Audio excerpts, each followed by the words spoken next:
A wave of June heat shimmered off the blacktop as the moving truck lumbered into Hartford Vale. Afternoon light spilled across rows of quaint suburban houses, each nearly identical except for the color of their shutters and the shape of their mailboxes. Inside the truck, Graham Fleming sat by an open window, gulping the thick summer air. This was their 5th move in 4 years, and his muscles ached from the constant packing and unloading. "Hey, Graham, grab a couple of boxes from the back, will you?" came Lionel Fleming's voice from outside. Graham rubbed his eyes and pushed out of his seat, stepping onto the sun-baked driveway. His mother, Lucille, was already waving to an elderly neighbor across the street. Graham dropped the tailgate and reached for a medium-sized box labeled Kitchen Stuff Fragile. The label was half-peeled from repeated uses. Another fresh start, he thought, though the word fresh rang hollow. No sooner had he turned around than a sharp squeal of tires cut the humid air. The metallic grating of brakes tore through Graham's head, snapping him fully awake.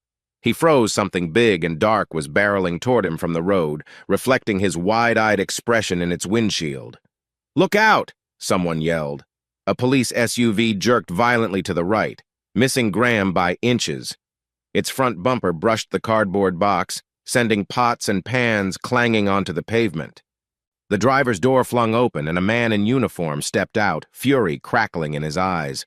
"What the hell are you doing in the middle of the street?" he snarled. Graham's heart hammered, his cheeks burned, half from terror, half from embarrassment. I'm sorry," he managed, backing up a step. "I didn't realize I'd stepped onto the road." "That's an understatement," the officer said, voice low and cold. The name tag read R. Harrington. Just then, another figure emerged from the passenger side, carefully pushing the door open. Elena Harrington, Russell's wife, stepped forward, her forehead creased with concern. "Is he okay, Russell?" she asked, her tone softer. She glanced at Graham and then at the scattered cookware on the ground. Graham's gaze flicked up. The woman's dark hair spilled around her shoulders and her eyes gleamed with the same heat as the day, yet there was a gentleness to them. It was a jolt of pure adrenaline to see her, like stumbling across a glimpse of color in a black and white photograph. "He nearly got himself run over," Russell said, glancing sideways at Elena. Then he raised his voice at Graham again. "Kid, if you can't watch where you're going, you're going to end up flattened by someone less cautious." Before Graham could gather himself, Lucille hurried over, hands pressed to her chest. "Oh my gosh, are you all right?" she fretted, looking at Graham from head to toe. Then she turned to Russell, forcing a polite smile. "I'm so sorry, officer. We just moved here, and my son didn't mean to be in the road. The truck's parked awkwardly." Russell's hardened gaze swept from Lucille to Lionel, who had caught wind of the commotion and jogged over. The midday sun cast beads of sweat on Lionel's brow. Russell exhaled sharply. "Be careful next time. This road isn't as quiet as it looks." His tone suggested he didn't think the Flemings would adapt so easily. "Thank you for not hitting him," Lionel said with relief. Elena gently placed a hand on her husband's shoulder. "Let's calm down," she murmured, then offered Graham a faint smile. "I'm glad you're okay." For a moment, Graham couldn't find his voice. He swallowed, noticing a silver ring glinting on her left hand. "Yeah, I'm good," he replied awkwardly. "Sorry for the trouble." Lucille hurried to gather the scattered pans on the asphalt, while Lionel maneuvered the moving truck closer to the curb. The Harringtons stepped aside. Russell stood with arms folded, still looking disgruntled. Elena stooped to pick up a spatula near Graham's feet and handed it to him, her fingertips brushing his. Graham's breath caught. There was an immediate, inexplicable charge like the spark you feel just before a summer storm cracks the sky. Elena's eyes flickered for a split second, almost as if she felt it too. Then she stood up, sliding behind Russell. "We should get going," she murmured, glancing at her husband. Russell gave a curt nod. "Better clear your boxes from the road," he said, eyes narrowing at Graham. Then he turned, heading back to the SUV. Elena managed a polite goodbye to Lucille, who responded with an apologetic wave. With that, the police vehicle pulled away, leaving the faint odor of burnt rubber and tension lingering in the street. For a moment, the Flemings stood there in silence, the bright suburban facade somehow less welcoming than before. Lucille broke the hush. Let's just get unpacked. The sooner we settle in, the better. Graham silently hoisted the box of pots and pans off the ground, blinking sweat out of his eyes. The adrenaline was ebbing, but his heart still pounded from the close call and from that fleeting look Elena Harrington had given him. He followed his parents toward the front door, arms straining with the weight of the box. Over his shoulder, he could see the Harringtons' SUV disappearing down the block. A strange unease buzzed in his mind. Why did that feel so intense? He wondered. He couldn't quite pin it down, but a part of him knew. This wasn't just about nearly getting run over. It was the way Elena's concern had cut through the suffocating air, how it left him oddly breathless, and the way Russell stared at him like he was an intruder. One thing was sure, Hartford Vale's quiet streets were not as peaceful as they looked. Graham set down the box inside the hallway. The house smelled like fresh paint and sawdust. He took one last glance through the open front door. A ripple of excitement and dread churned in his gut. Welcome to the neighborhood. Het Chuang 1. Chuang tip theo se shoai kwan viekjia in Fleming don vaon hamoy. Graham bato kampa Hartford Vale. Van hung tuang cham mat banao ayani jiwa anvoy alaina. The following morning, Graham woke to the sound of hammering. He groaned, pressing a pillow against his ears, but the rhythmic thunk, thunk, thunk persisted. Possibly Lionel fixing a loose floorboard or Lucille hanging picture frames, they always dove headlong into making a house feel like home, no matter how temporary it might be. He pulled on a shirt and stepped out into the hallway. Paint cans, bubble wrap, and half-emptied boxes littered the floor. Outside his bedroom window, the sun beat down on the quiet suburban street, revealing neat lawns and manicured hedges. Over a quick breakfast of toast and eggs, Lucille launched into neighborly gossip she'd gathered. I met Mrs. Jenkins from across the way. She says the Harringtons have been here for years. Russell works in the local police department. Everyone knows him. Elena, his wife, apparently volunteers at the community center. They used to host summer barbecues for the neighbors. Graham's mind drifted to that tense moment with Russell. He seemed intense, he commented, trying to sound casual. Lucille nodded, lowering her voice. Yes, well, Mrs. Jenkins hinted he's a bit controlling. But she also said Elena's sweet. She's the type who drops off home-baked cookies to new residents. Let's not jump to conclusions, Lionel cut in. He sipped his coffee, eyes flicking from Graham to Lucille. We'll see for ourselves once things settle. Sure, Graham muttered. He couldn't shake the memory of Russell's sharp glare, or the flash of worry in Elena's eyes. Before he could dwell on it, the doorbell rang. Graham exchanged glances with his parents. Who'd visit us this early? Lucille opened the door to find a tall, wiry man with a cheerful grin. Hey there, I'm Philip Cruz from the next block over. He held up a small potted succulent. Thought I'd welcome you guys to Hartford Vale. Word travels fast when someone new arrives. Lucille brightened. Thank you. That's so kind. Philip stepped inside, handing her the plant. It's a jade plant. My wife says they bring good luck. Graham hovered near the stairs. A quick glance outside told him no one else was waiting, especially not the Harringtons. Philip surveyed the disarray with an amused look. Need an extra hand? I've got an hour before work. Lionel hesitated, but Lucille nodded enthusiastically. That would be great. We're drowning in boxes. They spent the next hour positioning furniture, joking about the best pizza place in town. Philip claimed it was Bella's Slice, and discussing local trivia. Graham learned that Hartford Vale was bigger than it seemed. 2 busy highways enclosed a suburban expanse. As they worked, Philip lowered his voice, leaning toward Graham. So, I heard about yesterday's little incident. Graham stiffened. Yeah, I almost turned into roadkill. Russell can be a handful, Philip said diplomatically, pressing his lips into a thin line. He runs a tight ship around here. People have had run-ins with him before. Very Bythe book. Graham nodded, not wanting to press for details but feeling a prickle of curiosity. And Elena? He found himself asking. Philip shrugged, a hint of regret crossing his face. Nice lady. Doesn't come out much these days, though.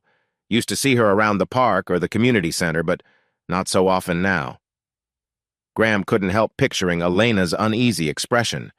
He mumbled a polite thanks and returned to stacking books on the living room shelf. By mid-morning, the living room looked almost presentable. Philip excused himself with a wave, reminding them to check out Bella's for dinner. After the door closed behind him, Lucille sank onto the couch, exhausted but smiling. "People here seem helpful," she said. "We might finally stay put for a while, make some real connections." Lionel offered a half smile. "Let's hope my new contract keeps me here longer than 6 months." Graham said nothing, gazing out the window. Across the street, he could see the Harringtons' place. White curtains fluttered behind a window, perhaps the same window where he glimpsed Elena last night. A mix of uncertainty and intrigue coiled in his gut. He swallowed, pushing down the flicker of adrenaline that threatened to resurface. "I might go out for a walk, get a feel for the neighborhood," he said. Lucille nodded. "Sure, honey. Just be careful again," she teased gently, though her worry was apparent. Graham grabbed his phone and stepped out into the scorching summer light. His shoes crunched against the hot pavement as he started down the block, wishing he could erase the tension gnawing at the back of his mind. But with every glance at the Harringtons' driveway, he felt that unwelcome curiosity rise again, a magnet tugging him closer to a mystery he wasn't sure he should unravel. Late that evening, the hazy orange sun slipped below the rooftops of Hartford Vale. Graham, back from his walk, lounged in his room, flipping absent-mindedly through social media. A swirl of boredom and restlessness kept him from focusing on anything. Across the silent street, Elena Harrington sat on a plush armchair by her living room window, the overhead lamp switched off. Shadows played across her face, highlighting the faint worry lines near her eyes. She heard the front door slam, felt the vibration through the floor as Russell entered. He tossed his keys onto the kitchen counter. "Long day," he grumbled, not bothering to glance at her. Patrol was a mess. Some kid got caught stealing bikes, and guess who had to handle the paperwork? Elena shifted, stifling the urge to speak up about her own day, how lonely it was, how she'd nearly texted her sister but didn't want to explain the tension at home. Instead, she forced a gentle tone. "Sorry it was tough. Did you get dinner?" Russell shrugged, picked up a burger on the way. Nothing special. He eyed her for a moment, then sighed. "Look, about yesterday I didn't mean to explode like that, but I can't stand reckless kids. They need to learn the rules." She drew in a slow breath, remembering Graham's startled face. "He seemed terrified," she said softly. "Couldn't you have, I don't know, cut him a little slack?" Russell's expression darkened. "So now you're taking his side? He was the one standing in the middle of the street." Elena pressed her lips together. "I'm not taking sides. I just think—" "You think too much," Russell cut her off, voice dropping in frustration. "All I ask is for you to trust me. I know what I'm doing. I don't need you second-guessing my every move." She swallowed hard, the familiar sting of tears burning behind her eyes. "I'm not second-guessing you," she whispered, though in her heart she knew she had been for a long time. Silence hung between them like a heavy curtain. Russell checked his phone, flicking through messages. Then he announced, "Night shift again tomorrow. I'm heading to bed early."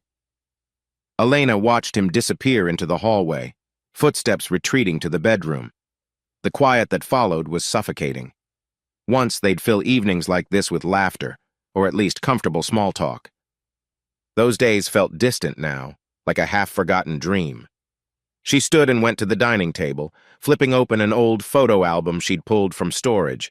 Pages of happier memories greeted her: a trip to the coast, an anniversary party with friends. Russell's grin used to be genuine, and she'd worn a carefree glow that seemed almost unrecognizable. Now, she snapped the album shut, tears threatening to spill. She hated feeling caged, tiptoeing around her own husband's moods. The tension between them had grown so thick she could practically taste it in the air. In a daze, she wandered to the living room window. Through a gap in the curtain, Elena noticed a faint glow from the second-floor window across the street. Probably Graham's room, she realized. The thought of him young, eager, nearly flattened by Russell's SUV twisted her heart with guilt. Yet there was something else beneath that guilt, a strange warmth that flickered inside her chest. She couldn't quite place it, a sense of longing or curiosity. She inhaled slowly, letting the hush of the neighborhood soothe her nerves. A late summer breeze drifted in, carrying the scent of freshly cut grass. Elena closed her eyes, wishing she could confide in someone. Her sister Meredith, maybe, but Meredith had troubles of her own in a different city. It'll be fine, she tried telling herself. Things will settle down. But deep down she felt the cracks in her marriage widening. Each passing day chipped away at her resolve, leaving her uncertain how to fix it, or if it could even be fixed at all. She glanced again at the faint light across the street. For a second, she imagined a world where she might walk out the front door, cross that street, and sit with Graham's family chatting about mundane things, ignoring the hushed tension that dogged her footsteps. But that was just a daydream. With a heavy sigh, Elena turned off the lamp, letting darkness envelop the house. Upstairs, Russell was already asleep or pretending to be. Elena quietly found a spare blanket and pillow, heading for the couch. She didn't want to test his temper tonight. The next day dawned bright and humid. Graham woke early, anxious about his first day at Hartford Vale High. He'd grown accustomed to being the new kid, but that didn't make it any easier. After a quick shower, he pulled on jeans and a light t-shirt, then jogged downstairs. Lucille insisted on making him a lunch. It was a small comfort, though he teased that she was treating him like a fourth grader. Lionel had already left for his new job site, so it was just mother and son in the house's echoing kitchen. "You'll be fine," Lucille said, pressing a bag of sandwiches into Graham's hand. "Just be yourself." He forced a half smile, then stepped outside, bracing for the wave of sticky heat. The school was only a few blocks away, so he walked, letting his nerves wind and unwind with each step. Upon arriving, he spotted clusters of students in the courtyard, some laughing, others glued to their phones. A swirl of chatter and back-to-school energy hovered in the air. He headed to the front office to pick up his schedule, ignoring curious stares. His first class was English. The room smelled faintly of old textbooks and pencil shavings. He slipped into a seat near the back, scanning the other students. Within moments, a tall boy with a bright grin slid into the chair beside him. "Hey, new guy, right?" the boy said, leaning in conspiratorially. "I'm Parker Hayes." "Graham Fleming," he replied, adjusting his backpack. "Welcome to the wonderful world of Hartford Vale High," Parker said, a playful hint in his tone. "Word travels fast here, so expect a few stares." Graham raised an eyebrow. "Already noticed." Parker shrugged. "We don't get new people often. It's a small place, but you'll survive." Class began before they could talk more, but during a lull, Parker scribbled a note on a scrap of paper. "Sit with me at lunch?" Graham nodded, relieved he wasn't doomed to eat alone in some corner. When the lunch bell rang, Parker led Graham down a corridor that opened onto a crowded cafeteria. They found a table by the windows. Graham set his lunch bag down, only to notice a group of guys across the way whispering and casting glances. "Friends of yours," Graham joked. Parker rolled his eyes. "They're probably just curious if you're the one who nearly got run over." Graham stiffened. "That rumor's already out?" "Dude, you have no idea how bored people are in this town," Parker snorted, unwrapping a slice of pizza. "I heard from a neighbor that the big incident with Russell Harrington spread like wildfire." Something inside Graham twisted at the name. I wasn't exactly in the right, but he didn't have to bite my head off. "That's Russell," Parker said, his playful expression dimming. "He can be controlling. People used to say he was fair and honest when he joined the force. But somewhere along the line, he got tougher, maybe too tough. Not sure what changed." Graham leaned forward, lowering his voice. "And his wife, Elena? You know her?" Parker blinked, a flash of amusement in his eyes. "Oh, so you've met her?" "Sort of," Graham mumbled, recalling how she'd stepped out of the car, all concern and warmth. Parker shrugged. "She's nice, from what I hear. I've seen her around the community center a few times. Everyone says she's sweet. But truth be told, she's been laying low." Graham took a bite of his sandwich, chewing thoughtfully. The conversation felt slightly risky, like he was prying into something that could explode. "Why do you think that is?" Parker hesitated. "Some say Russell keeps an eye on her, real strict. Others say maybe they've been having issues. I don't know, man. It's not really my business. Graham nodded, though inside curiosity buzzed. For some reason, the tension between the Harringtons felt like a shadow cast over the entire neighborhood. He changed the subject, asking Parker about sports teams or clubs, trying to ground himself in normal teenage concerns. As the day wore on, Graham attended various classes, introduced himself to teachers, and received the usual stares from classmates. Yet his mind drifted in and out of the memory of Russell's near collision, and especially Elena's worried gaze. By late afternoon, he trudged home, thinking about how to appear casual around the Harringtons' house. Sure enough, passing by, he noticed their patrol SUV parked crookedly in the driveway, but no sign of Russell or Elena. Once inside, he found Lucille prepping dinner. She asked how his day went, and he gave a general, upbeat answer about new classes and friendly folks. But that restless energy gnawed at him again. Up in his room, he stood by the window, gazing out at the quiet street. The sun was dipping low, washing the sky in pink and gold. He wondered if Elena was home, if she ever looked out her own window, thinking about the stranger she'd nearly seen flattened. A soft breeze ruffled the curtains as he turned away. Tomorrow would bring another day of introductions and small-town rumors. He tried not to dwell on it, but he couldn't deny the flicker of anticipation that lit up inside him whenever his thoughts strayed toward Elena Harrington. Little did he know, that flicker was about to ignite into something far more powerful, something no rumor or police badge could easily contain. A bright weekend sun bathed Hartford Vale in a golden glow.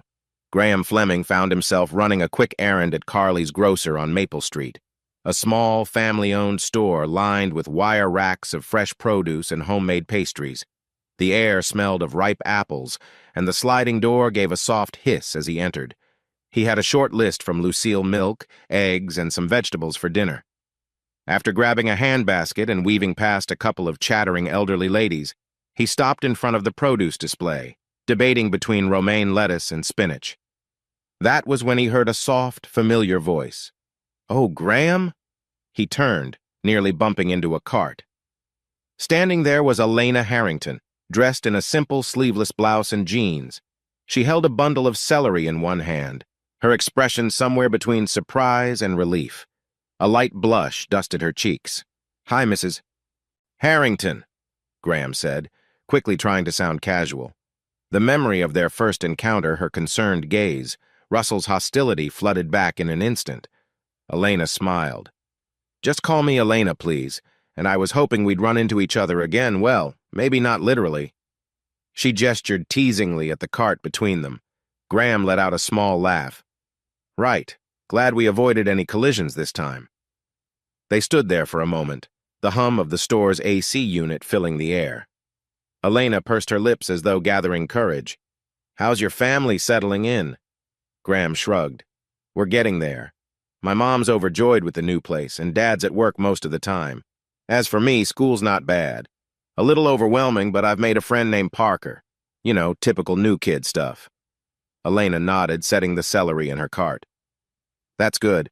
I'm sorry about the way things started with Russell. He can be intense." There was a gentle sincerity in her tone that made Graham feel less awkward. "It's all right. No harm done." He cleared his throat, glancing at the cucumbers. "So, how have you been?" Her eyes flicked downward for a second, as though uncertain how much to reveal. "I've been busy volunteering at the community center again, trying to keep myself occupied while Russell's on shifts. It's, better than staying home alone too much." Graham wondered if that was a hint of loneliness. "Yeah, I get that," he said quietly. Just then, a sharp voice broke the fragile stillness. "Elena?" Stepping in from the adjacent aisle was Russell Harrington, his broad frame partially blocking the store light. He wore casual clothes, dark jeans, and a plain shirt, but there was still an unmistakable authority in his posture. His gaze locked on Graham with that same hawk-like intensity as before. "You forgot the onions," Russell said to Elena, though his eyes never left Graham. "Figured I'd come find you." Elena's shoulders tensed. "Right. I was just—" She lifted her cart a bit. "I was about to get them." Russell turned his attention to Graham. "Fancy seeing you here, kid," he said, each syllable clipped. "Shopping for Mom?" Graham swallowed, gripping the plastic handle of his basket. "Yes, sir," he answered, forcing politeness. "Just needed a few things." Russell gave a curt nod, then angled himself closer to Elena, almost possessively. "Well, let's not hold you up. We'll let you finish your shopping."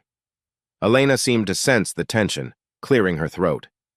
"I'll see you around, Graham," she murmured softly, her eyes flicking with a hint of regret. Then she turned and pushed her cart away, Russell following behind like a silent guard. Graham stood frozen in place, heart pounding. The entire exchange felt like a standoff, subtle but charged. He exhaled sharply when they rounded the corner. Part of him wanted to run after Elena and continue talking, to figure out why his chest felt so tight whenever he saw her. Instead, he forced himself to head to the dairy section, grabbed a carton of milk, and paid at the cashier. As he stepped outside into the warm sunlight, he glanced over his shoulder through the glass door. Russell and Elena were at the register. Russell looked tense, shoulders stiff, while Elena stared at the ground. That uneasiness nagged Graham the entire walk home. Back at the Flemings' house, he unpacked groceries in a daze. Lucille, busy chopping tomatoes, raised an eyebrow at his distracted manner. "Everything okay?" she asked. "You look like you've seen a ghost." Graham tried to shrug it off. "Just ran into the Harringtons. Russell still seems like he's on edge." Lucille paused, knife in hand. "I heard he's a perfectionist. Maybe it's his job." She shot him a concerned glance. "I hope you two didn't clash again." "Nothing big," Graham muttered. "But Elena, she's really nice. I feel bad for her. Like she's walking on eggshells, you know?" Lucille pursed her lips, wiping the cutting board. "Be careful, Graham. You're new here. You don't want to get involved in other people's marital issues." He opened his mouth to protest, but instead let out a quiet sigh. "Yeah, I get it."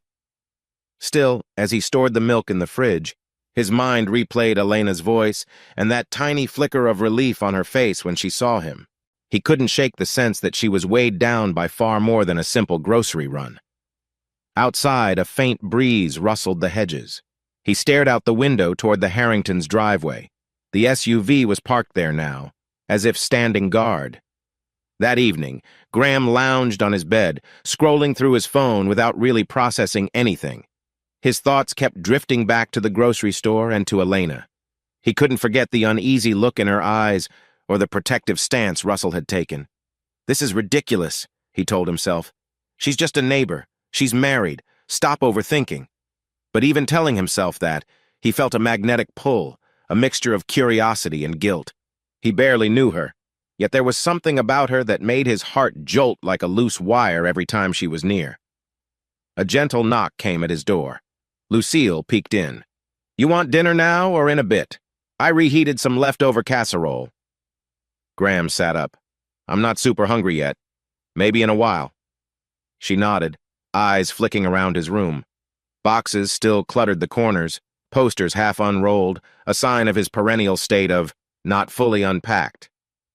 Lucille lingered a moment. "You know, if something's bothering you, you can talk to me," she offered softly. He mustered a small smile. "I'm fine, really. Just thinking about school, new environment, same old story." Lucille studied him with that motherly intuition. She didn't push further. "All right. Don't forget to eat eventually." Then she headed downstairs. Once she was gone, Graham exhaled. He grabbed his earbuds and played some music, hoping to drown out his restlessness. After a few songs, he realized it wasn't helping. He set his phone aside, deciding he needed fresh air. He crept downstairs to the back patio. The sky had deepened to a velvety navy, stars barely visible through the suburban glow. He perched on a wrought iron chair, letting the mild breeze brush his face. The yard was fenced, but if he craned his neck, he could see the outline of the Harringtons' house next door. An upstairs window was lit, probably a bedroom or study.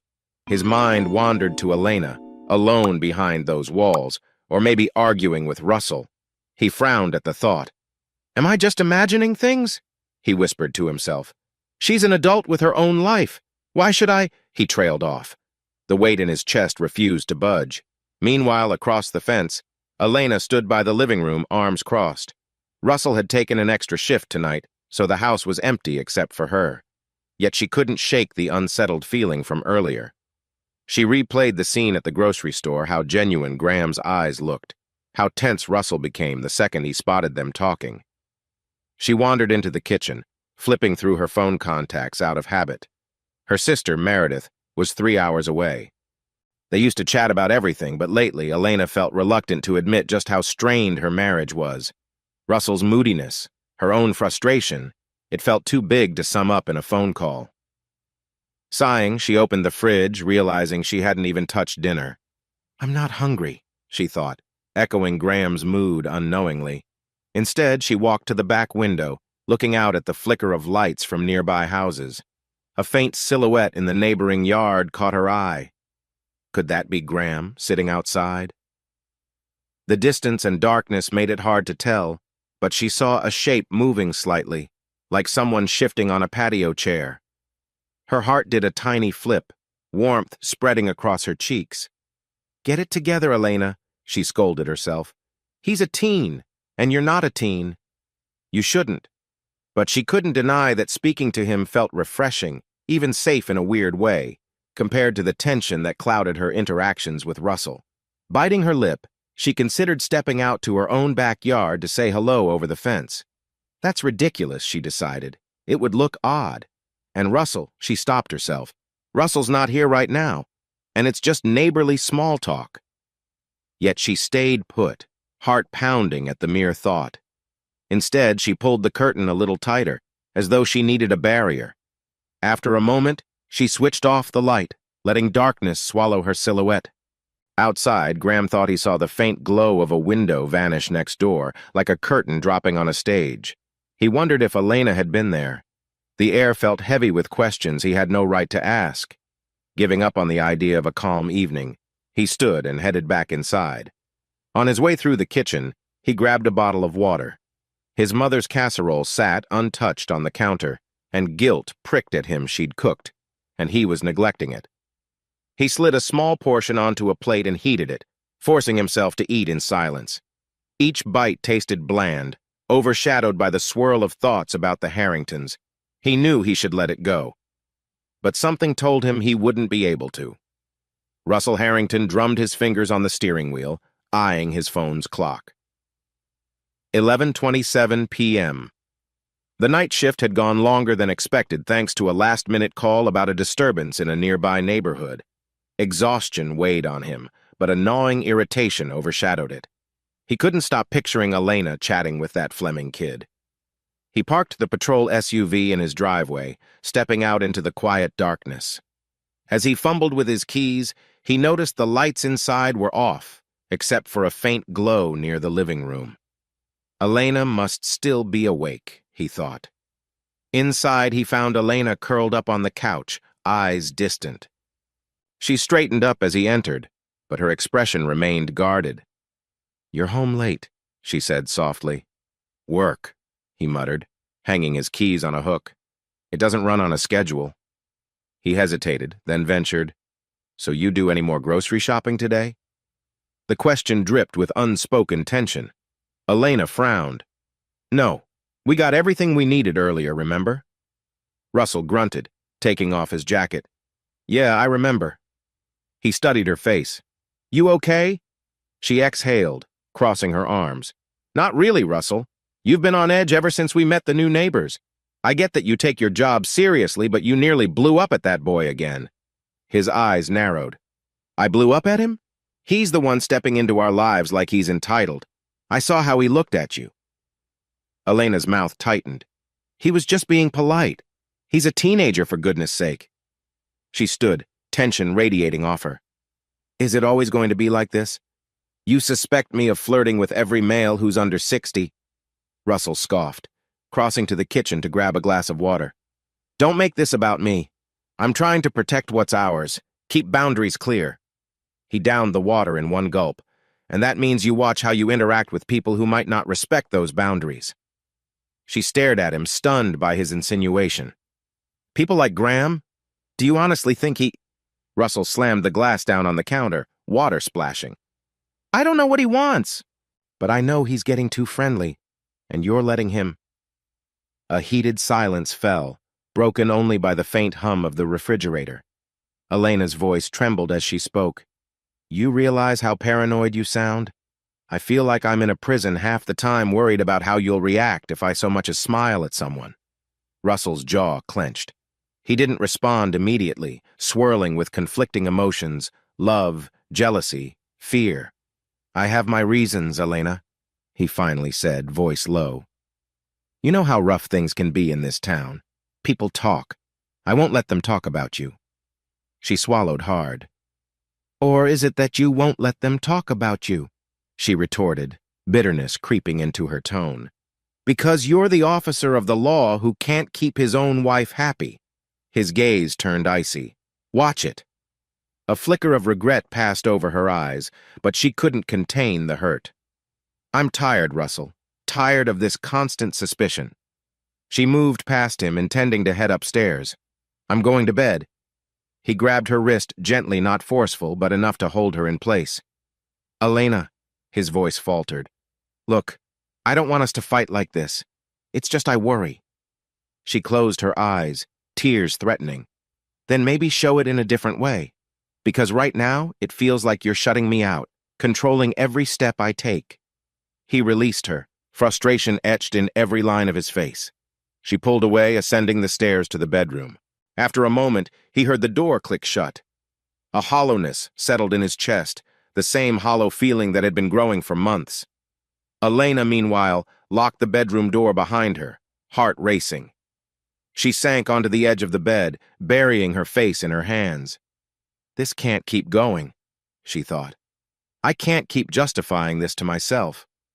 She flipped on a small bedside lamp and glanced at a framed photo on the nightstand, her and Russell at some charity event years ago, both smiling widely.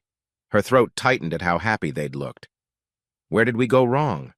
Out of habit, she reached for her phone, scrolling through messages. Nothing from Russell, obviously. A few from neighbors about a volunteer event next week. No missed calls from Meredith. She paused at the recent calls list. Graham's number wasn't there. She hadn't even saved it. But a memory flitted through her mind. The warm tone of his voice, the gentle concern in his eyes. It was a bizarre contrast to Russell's constant tension. Downstairs, Russell stood by the kitchen sink, hands braced on the counter. He shut his eyes, torn between guilt and anger. The silence in the house pressed on him like a heavy weight. I have to keep things under control, he told himself. But I'm losing her. Am I losing her to that kid? The idea burned at him, fueling a mixture of rage and desperation. He turned off the light, heading to the sofa to spend the night again. The hush of the living room felt suffocating, echoing the distance that had formed between them. A week later, a welcome barbecue invitation arrived at the Flemings' door. It wasn't unusual for new neighbors to host or attend such gatherings in Hartford Vale, but the twist was that Elena had extended the invite on behalf of the Harringtons. The handwritten note read, We'd love to have you join us for a casual weekend BBQ. A. Harrington. Lucille was delighted. She liked the idea of meeting more locals and felt it might ease whatever strange tension they'd had with Russell. Lionel, though busy, agreed it was polite to go. Graham, on the other hand, had a knot in his stomach. Think Russell really wants us there? He asked his mother nervously. Lucille shrugged. Elena's the one who invited us. Maybe it's her way of smoothing things over. Besides, free food. She offered a reassuring smile. That Saturday, the day was bright, with a lazy summer breeze rustling the trees. The Harringtons' backyard was surprisingly spacious, a wide lawn, a few folding tables set up with paper plates and condiments, and a modest grill sending up tendrils of smoke. A few other neighbors milled about, chatting and sipping lemonade. A small makeshift canopy offered shade near the patio. Elena was near the grill, wearing a light sundress, hair pulled back in a loose ponytail. She greeted the Flemings warmly. Hey, thank you for coming, she said, voice colored with genuine relief. Russell's just inside grabbing more napkins. Lucille smiled. Thank you for inviting us, dear. We brought a potato salad, hope that's okay. Perfect, Elena assured her. She then turned to Graham, a flicker of private relief in her eyes. Help yourself to a drink. There's lemonade and soda in the cooler. Thanks, Graham replied, trying to sound steady. He could feel his pulse thumping in his ears. It all looked so normal, neighbors chatting, kids laughing in a corner, the grill sizzling with burgers and hot dogs. But beneath the surface, Graham sensed undercurrents of unease. He spotted Russell emerging from the house, a pack of napkins in hand. Their eyes met for a second, and Russell's tight-lipped nod made Graham's heart skip. A man in a Hawaiian shirt tapped Lionel on the shoulder, striking up conversation about local construction projects. Lucille drifted toward a group of women admiring the flower beds. Graham found himself edging closer to the grill station, half wanting to talk to Elena in the open, half terrified of Russell's reaction. Elena flipped a row of burgers with practiced ease, then glanced at Graham. "Could you pass me that tray?" she asked, nodding to a metal tray on a nearby table. He obliged, stepping next to her. "Smells good," he offered, his voice low. She smiled, though there was tension in her eyes. "Thanks. I'm a decent cook, though Russell usually mans the grill." She paused, biting her lip. "I appreciate you coming. I know things have been awkward." Before he could respond, Russell's voice cut through the chatter. "Elena, where's the ketchup refill?" He stood a few feet away, scanning the table. She quickly handed him a fresh bottle. "Right here." Russell took it, eyes drifting to Graham. There was an awkward beat, then he turned away to set up condiments with a forced grin for the other guests. Graham let out a slow breath, passing the tray to Elena. "Look, I don't want to create trouble," he murmured. Elena gave a subtle shake of her head. "It's fine. Really." Her smile was faint but determined. "I want you and your family to feel welcome." Just then, Lucille wandered over, exclaiming how nice the setup was. Elena welcomed her warmly, switching to hostess mode. Graham drifted back, deciding it was safer to mingle near his father. The afternoon wore on with polite chatter. However, as they were about to eat, an unexpected little moment sparked a ripple of tension. Elena carried a plate of grilled chicken to the buffet table, and Graham moved simultaneously to clear space. They bumped hands barely a touch, but electricity seemed to arc through Graham's skin. He felt her fingers tense for a heartbeat before pulling away. Their eyes locked. Elena's face flushed. "Sorry," she whispered, a slight tremor in her voice. Graham's stomach flipped, adrenaline pounding. "No, my fault." They regained composure, each trying to act nonchalant. But from across the lawn, Russell's gaze flicked to them, eyes narrowing. He saw the fleeting contact, a tiny but telling gesture, his jaw set like a clamp. A moment later, Russell crossed the yard with calculated strides. "Elena, I need your help inside for a second," he said, barely masking the edge in his tone. She blinked, handing off the plate to a neighbor. "Sure. What's up?" Without answering, he guided her into the house. The door shut behind them. Lucille noticed the abrupt exit, frowning, but she busied herself with tablecloth adjustments. Graham, caught in limbo, pretended to grab more lemonade, heart hammering. Inside the Harringtons' kitchen, Russell set the napkins down. "You want to tell me what that was all about?" he asked, voice low. Elena stepped back, startled by his intensity. "What do you mean? We just bumped hands." He huffed a bitter laugh. "You call that a bump? Looks like you two can't help but gravitate toward each other. I'm not blind." Her eyes flashed. "Russell, stop. It was an accident. There are people outside. We're hosting—" He advanced a step, tension radiating off him. "And whose idea was that, Elena? You decided to invite them. Now you're sneaking little touches behind my back?" She reeled at his accusation. "Don't twist this. I'm just trying to be neighborly." They're new. "And that kid is trouble," he cut in, voice hushed but furious. "Stay away from him, or I swear." Elena's face hardened. "Or you swear what?" she challenged quietly. "Make a scene in front of everyone?"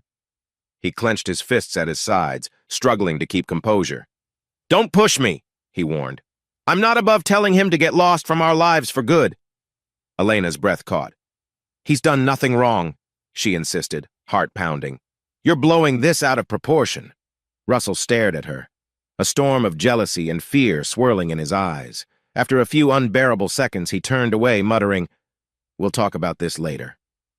Sucking in a shaky breath, Elena forced herself to exit the kitchen, returning to the backyard with a practiced smile. She felt shattered inside, but she couldn't show it in front of the guests.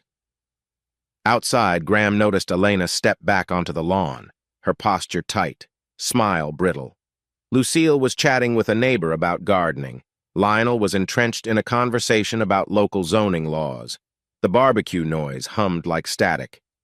Elena moved to the grill, checking on sizzling food with mechanical efficiency. Graham hovered near the lemonade table, trying to read her expression from afar. She glanced his way just once, her eyes carrying a silent plea. "Don't ask, don't push, please." And in that fleeting exchange, Graham sensed the precarious line. They were both treading a line that felt dangerously thin, with Russell's suspicion looming like a storm cloud ready to erupt. Russell Harrington stood at the front door, duffel bag slung over his shoulder, uniform partially unbuttoned. Late evening light spilled in from the porch. Elena hovered by the stairs, arms crossed against her chest, tension palpable even as she forced a half-smile. "I'll call when I land," Russell said tersely. He was being shipped out for a sudden 3-day training in a neighboring state, something about updated investigative protocols. Elena tucked a strand of hair behind her ear. "Safe flight," she murmured, mind swirling with a mix of relief and guilt. He nodded, gave her a quick, perfunctory peck on the cheek, then stepped out. The front door clicked shut, leaving an echo of quiet that felt oddly oppressive yet liberating. The SUV started in the driveway, headlights sweeping across the windows, then vanished into the dusk. For a long moment, Elena simply stood there, heart pounding. He's gone for 3 days. The thought danced between excitement, no tiptoeing around his suspicions, and dread, because the distance only underscored how broken their relationship had become. She wandered into the living room, flicking on a lamp. The house was eerily silent without Russell's presence. She settled on the sofa, phone in hand, flicking idly through her contacts. Her sister Meredith was out of town on business, so a call would likely go to voicemail. A coworker from her volunteering shift, Linda, had texted about weekend plans, but nothing pressing. Her gaze trailed to a slip of paper on the coffee table. Lucille Fleming's phone number. A memory flashed. Lucille had jotted it down a week ago, offering help or a listening ear anytime. Beneath that scribbled number was Graham's cell, added in parentheses. Something about, "If you ever need quick tech support." Elena bit her lip, pulse quickening. She normally wouldn't consider messaging an 18-year-old about her personal troubles. But the emptiness in the house gnawed at her. She told herself it was purely practical. Her laptop had been acting up, right? "Come on, Elena," she scolded silently. "This is hardly an emergency." But before she could reason her way out of it, her fingers tapped a text. "Hey, Graham, this is Elena. Your mom mentioned you're good with computers. Mind if I ask for some quick help?" She hit send, heart thudding. A shaky laugh escaped her lips. "Really? Computer help?" Seconds turned to minutes. She almost gave up, feeling ridiculous. Then the phone buzzed. A message popped up. "Sure. Is everything okay?" She exhaled, tension rolling off her shoulders. Maybe he can't see through my flimsy excuse. Laptop's being weird, possibly a virus. If it's not too late, do you have a moment to talk me through some fixes? Another buzz. "Yeah, no worries. I'm still awake. You want to call or text?" Biting her lip, she chose call. Texting felt too static. The phone rang once, twice, then a click. "Hello?" His voice was soft but alert. "Hey, Graham," she said, trying to keep her tone light. "Sorry if this is weird, me calling at night. It's just Russell left town, and I realized I can't get my laptop to cooperate." He let out a warm chuckle. "It's all good. So, what's going on with the laptop?" She started describing some random pop-ups and sluggishness. In truth, she barely registered the details. Her mind was more focused on the comfort in his voice. He guided her to check the task manager, uninstall suspicious apps. Slowly, the conversation drifted beyond tech. One question from Graham cracked open her guard. "Are you doing okay?" Her throat tightened. She hesitated, then let out a trembling sigh. "Not really," she admitted. "I feel silly saying this, but I'm lonely tonight." She expected him to be awkward or dismissive. Instead, he said gently, "I'm sorry. I kinda guessed you might be. You sounded, I don't know, upset." Her eyes misted. "It's just hard," she confessed. "Russell's never around, and when he is, I'm not even sure we like each other anymore." She let out a hollow laugh. I probably shouldn't be telling you all this. Hey, Graham murmured, sincerity threading his tone. I get it. Sometimes you just need someone to talk to, someone who'll actually listen. Silence hovered, thick and charged. The dim lamp cast warm shadows across the living room as Elena curled her legs beneath her. I feel like I can't breathe, she said finally. Married life was supposed to be supportive, stable, and now it's... She broke off. Graham inhaled on the other end. You deserve better, Elena. Her heart fluttered at how he said her name, tender yet sure. She found herself smiling through tears. Thanks. No one's told me that in a long time. A moment later, she noticed the clock, 12:20 a.m. She'd been on the phone with him for nearly half an hour, yet it felt like mere seconds. Graham's voice quivered slightly with his next words, as though stepping onto dangerous ground. I know we're in different places in life, but if you ever need a friend, I'm here. Her cheeks warmed. A friend or something more? The thought lingered unspoken. That means a lot, she whispered. I feel less alone. Their conversation meandered from silly stories about his adjusting to Hartford Vale High to her volunteering at the community center. Each bit of shared life chipped away at the formal barriers. By the time they hung up, well past 1 in the morning, Elena's chest felt lighter, a gentle spark flaring in her heart. Setting the phone down, she realized with both wonder and trepidation that was more than just a tech help call. Meanwhile, Graham lay in bed, eyes fixed on the ceiling. His heart pounded a quick rhythm, an odd mix of adrenaline and guilt. She's married. She's so much older. Yet every fiber in him buzzed with the warmth of her words. In that quiet nighttime hush, both realized the line between neighborly friendship and deeper feelings had blurred, possibly beyond return. The next day, Graham trudged through Hartford Vale High's bustling hallway, sleep-deprived but oddly energized. He replayed Elena's voice in his mind. You deserve better, she'd said. He couldn't shake how reassuring that had felt and how addictive it was to hear her confide in him. Just as he wrestled with the memory, a hand clapped his shoulder. Yo, daydreamer, Parker Hayes teased, sporting a grin. You look like you slept 2 hours or something. Graham smiled sheepishly. Maybe 3, he admitted. Parker quirked a brow. Burning the midnight oil studying? Or something else? They made their way into the cafeteria, snagging a small table near the back. Students buzzed around them, shouting orders for fries or soda. Graham half considered dodging the truth, but Parker was the closest thing to a best friend he had here. After a slight hesitation, he muttered, I was on the phone. Parker's eyes lit with curiosity. With who? Someone from your old town? Graham fiddled with the plastic wrap on his sandwich. Actually, it was Elena. Parker blinked, clearly thrown. Wait, Elena? As in Mrs. Harrington? He kept his voice low, but the shock was evident. Nodding, Graham explained in hushed tones that Russell had gone on a work trip, Elena needed help with her laptop, and they ended up talking. He omitted the emotional depth, but Parker still caught the drift. Dude, Parker hissed, leaning forward. You're calling a married woman in the middle of the night? Isn't that borderline crazy? Graham bristled. She's not just some random married woman. She's Elena. She needed someone to talk to. Parker shook his head, concern clouding his expression. Look, I know she seems sweet, and yeah, Russell is a jerk. But do you realize how risky this is? People around here love to gossip. If word gets out, Graham swallowed hard. He recalled the rumor mill that churned about the Harringtons. They'll devour me if they find out. Yet the thought of stepping away from Elena felt suffocating. He forced a casual shrug. I won't let it go that far. She's lonely. I'm just helping her out. It's not like I'm planning to shout it from the rooftops. Even if you keep it quiet, what if Russell finds out? Parker pressed. He's got a short fuse, man. And remember, he's in law enforcement. He has friends everywhere. Graham exhaled. I get it. It's complicated. Parker studied him, then sighed. Look, I'm your friend, so I'll be blunt. This is playing with fire. Just be careful. Seriously careful. Graham nodded, stirring a lukewarm soda with his straw. I know it's a mess, he admitted softly. But I can't just ghost her. Parker let the subject drop, though the warning hung in the air. They switched to talking about a group project, but every so often Parker cast Graham a glance that screamed, "You're insane."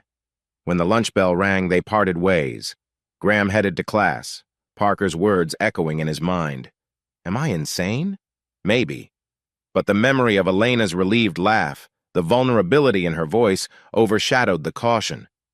That evening, he sat at the kitchen table finishing homework when Lucille wandered over, phone in hand. "Hey, Mrs. Harrington texted me about the community fundraiser next month. She says she'll drop by with some flyers soon." His heart lurched. "Oh, okay," he managed, trying to keep his tone even. "Is she coming tonight?" Lucille scanned the message. "No, probably tomorrow. She's just finalizing some details. She asked if you'd help pass out flyers at school." He caught the tension in his mother's voice. Does she suspect something? But Lucille's face was mostly neutral. "I could do that, I guess," he replied, forcing casualness. She offered a tight smile. "That'd be nice, honey. More involvement in local stuff might help you blend in." As Lucille walked away, Graham released a breath he hadn't realized he was holding. He typed out a quick text to Elena. "So I hear we have a fundraiser? Happy to help if you need." She responded within minutes. "Yes, thanks. I appreciate it. Also, thanks again for last night.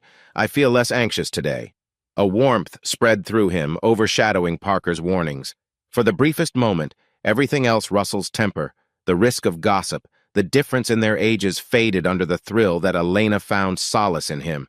Yet a voice in the back of his mind whispered, "You're sliding down a slippery slope, and it'll be tough to climb back up."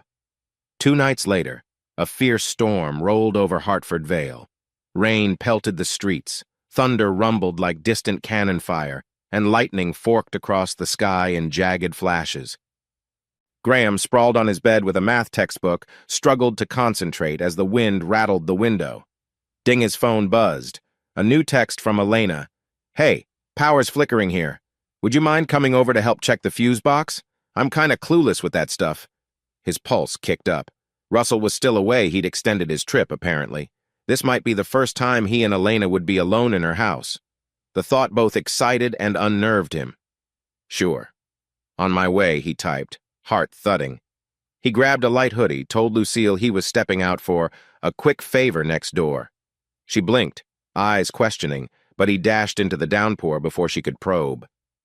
The deluge soaked his jeans instantly, water creeping into his shoes as he hurried across the lawn to the Harrington's side door. Elena opened it, cheeks flushed. She wore an oversized sweater and leggings, hair in a messy bun. The house's lights flickered ominously. "Thank you for coming," she said, relief evident. "The electricity keeps cutting in and out. I'm worried it'll short-circuit something." Thunder boomed, making them both jump. Graham swallowed, stepping inside the dimly lit hallway. "Got a flashlight? I'll check the fuse box in the garage." She handed him a small flashlight, their fingers brushing. The contact sent a jolt of awareness up his arm. "It's in the far corner by the water heater," she explained. He nodded, peeling off his soaked hoodie, water dripping onto the floor. "Sorry about the mess," he muttered. "Maybe I should leave my shoes here." Elena's lips quirked in a half-smile. "I'll grab a towel." A minute later, he stood in the cramped garage, squinting at the fuse panel. Elena hovered behind him, hugging herself against the chilly air creeping through the gaps. The rain pounded the roof, echoing. A flicker of lightning illuminated the space. "Looks like a couple breakers might be loose," Graham said, carefully resetting them. The overhead light sputtered, then glowed steadily. Elena exhaled. "Thank goodness. I was afraid I'd be in the dark all night." He turned to face her, flashlight beam sliding across her features. In the half-light, she looked almost ethereal, worry etched on her brow. "Should be okay now," he murmured. "Just if it flickers again, call me." She nodded, stepping closer to see the breakers, and another flash of lightning lit the garage. Rain drummed on the metal door. They locked eyes, neither moving, tension thick. The swirl of adrenaline from the storm and the closeness made the air crackle with possibility. Suddenly, the overhead bulb blinked off again, plunging them into darkness. Elena let out a soft gasp. Graham instinctively reached for her arm. "I got you," he whispered, heart hammering. Her breath shook. "It's so silly I hate storms," she admitted. Lightning flashed once more, revealing her face inches from his.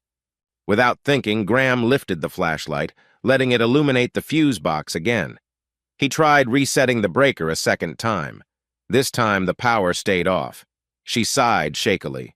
"Must be a bigger issue outside. Let's go in, maybe call the electric company." They carefully made their way back to the kitchen. Only the occasional lightning strike gave them glimpses of furniture, shadows dancing along the walls. Her hand brushed his, and neither pulled away. Once in the kitchen, Elena fumbled with her phone, noticing zero signal. "Great," she muttered. "Storm probably downed a tower. Or Russell forgot to pay the phone bill," she joked with a bitter edge. Graham bit back a nervous laugh. "You have candles or something?" She nodded, rummaging in a drawer. Moments later, they managed to light 2 candles. A warm, flickering glow spread across the countertops, casting their faces in soft gold. The rest of the house lay in darkness. Thunder cracked again, making the windows rattle. Elena set the candle down, arms wrapped around herself. "I feel like I'm in some cliché horror movie." Graham gently touched her shoulder. "You're safe," he said, voice trembling slightly. "I'm here." Her eyes lifted, meeting his. That spark they'd felt over the phone, over fleeting touches, ignited like a match tossed into dry tinder. The storm outside seemed to heighten everything. They stood there, the candle flame dancing, breath mingling in the closeness. Graham felt his self-control slipping, conscience screaming. She's married, but his heart pounded in refusal. "Elena," he whispered, barely audible above the pounding rain. She swallowed, eyes shining with unspoken longing. "Graham?" Words faltered. Like magnets drawn together, they leaned in. Their lips met, soft at first, then more certain a surge of pent-up emotion, fear, and desperate need for connection. Lightning flared, briefly illuminating them locked in that moment. Graham's mind spun. This is happening. This is real. He tasted the mint on her breath, felt her hand clutch his damp shirt. A million thoughts buzzed guilt, exhilaration, wonder, but he couldn't stop. After what felt like an eternity, they broke apart, breath ragged. The candle flickered in the draft, making shadows leap on the walls. Elena's eyes brimmed with a mix of relief and terror. "I'm sorry," she said, voice trembling. "I didn't plan." He pressed a shaking hand to her cheek. "Me neither, but I can't pretend I don't feel something." She closed her eyes, leaning into his palm. "I'm scared, Graham," she admitted. "I'm scared of Russell, of people talking of everything. But I can't stand feeling like this is wrong when it feels so—" She broke off, tears gathering. A thunderclap rattled the house, emphasizing the chaos around them. Graham wrapped his arms around her, pulling her into a gentle embrace, heart thudding against hers. "We'll figure it out," he whispered. They stayed like that for a handful of precious seconds, the hush of the candlelit kitchen forming a private world. Then the light snapped back on with a jarring hum. The fridge beeped, the overhead lamp flared to life. Elena blinked under the sudden brightness, stepping back from Graham. Reality crashed in. She brushed a tear from her cheek, forcing a shaky smile. "Power's back." He nodded, trying to steady his breathing. The moment had shifted from darkness and intimacy to fluorescent normalcy, leaving them both raw and uncertain. A flustered laugh escaped Elena. "I guess you fixed it after all." He cleared his throat. "Yeah, must have been the line outside. The storm can cause surges." They stood awkwardly, neither quite sure what to say next. Elena finally murmured, "Thank you for coming over." She paused, eyes flicking to the hallway. "I need a minute." "Sure," Graham managed. He felt dizzy, his entire body alive with adrenaline. Elena ducked into another room. Graham slumped against the counter, mind racing. We kissed. We actually kissed. The weight of that realization pressed on him. Still, beneath the swirl of guilt, a fiery sense of joy burned. He couldn't deny it any longer. He was in deeper than he ever imagined. And from the way Elena responded, she was too. Outside, rain continued to hammer the rooftop, but inside the storm had just begun. Early the next morning, the rain had subsided to a weak drizzle. Graham woke, head throbbing with a tangle of emotions. He replayed the stormy night, the powerless house, the candlelit kitchen, the taste of Elena's lips. Did that really happen? Downstairs, Lucille offered him a quizzical glance. You got home late? Everything okay at the Harringtons? He tensed, forcing a casual nod. Yeah, they lost power. I helped reset the breakers. Came back once the lights were on. A half-truth, but he hoped it would suffice. Lucille pursed her lips. I see. Well, I appreciate you being a good neighbor. Just be mindful. Russell might not like you poking around too much. His stomach twisted. Yeah, I know. After breakfast, he decided to stroll outside for fresh air. Passing by the Harringtons' driveway, he glanced at the windows. A curtain shifted Elena? He couldn't see her face, but he sensed her presence. Later that afternoon, as he studied in his room, his phone buzzed. Elena, need to talk. Russell came home early. His pulse lurched. Early. He typed back quickly. Is everything okay? No immediate response. A knot tightened in his chest. If Russell was back, suspicion might flare. We kissed last night, he can't possibly know. Right? Hours ticked by. Dusk fell over Hartford Vale, painting the sky in somber grays. Graham sat at his desk, flipping a pen nervously. Then he caught movement outside. Russell's SUV pulling into the Harringtons' driveway. The man got out, slammed the door, and stomped into the house. His body language screamed tension. Graham's phone vibrated again. I'm fine. He's in a foul mood. Don't come over. The warning was clear. He typed, I won't. Text me if you need anything. A few minutes later, he peeked through his window. The faint silhouette of Russell roamed the Harringtons' living room, pacing. Maybe the trip ended early, or maybe he suspected something. Graham's nerves prickled with dread. In the house next door, Elena braced herself against the kitchen counter, listening to Russell rant about flight cancellations and incompetent co-workers. She swallowed, keeping her gaze lowered. The memory of last night's kiss hammered at her conscience. He doesn't know. He can't. But a wave of anxiety crashed over her when Russell, in mid-rant, abruptly stopped and asked, So, who took care of the power issues while I was gone? She fought to steady her voice. I managed. Called the electric company, then reset the box. Russell narrowed his eyes. You sure about that? Because I see footprints in the garage that aren't yours. Her stomach dropped. She hadn't cleaned up the footprints from Graham's wet shoes. Idiot. She inhaled shakily. I asked one of the neighbors to help, she confessed, trying to sound casual. The Flemings, their son. It was storming, and I freaked out. Russell's jaw tensed. Graham. He spat the name like a bad taste. Didn't I tell you to keep your distance from that kid? She mustered defiance. What was I supposed to do? Let the power stay out all night? He just fixed the breaker. He glared, stepping closer. I don't like this, Elena. That boy has no business creeping around my garage. Her heart pounded. You're overreacting again. He was doing a neighborly favor. Russell snorted, gripping the back of a chair.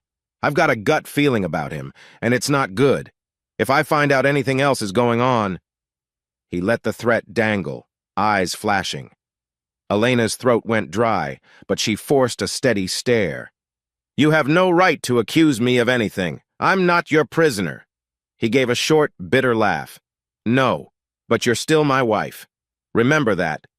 Silence hung like a blade between them. Finally, he stormed off toward the bedroom, muttering under his breath. Elena collapsed into a kitchen chair, heart racing. He suspects. Or at least he's close. Across the fence, Graham watched the shadows moving in the Harringtons' windows. A sinking feeling told him the calm wouldn't last. He wondered if Russell had confronted Elena.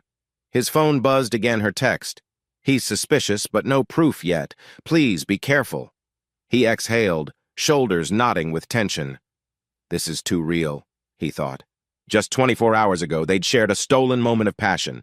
Now the backlash was already brewing. A swirl of regret and longing churned in Graham's gut. He typed, I will.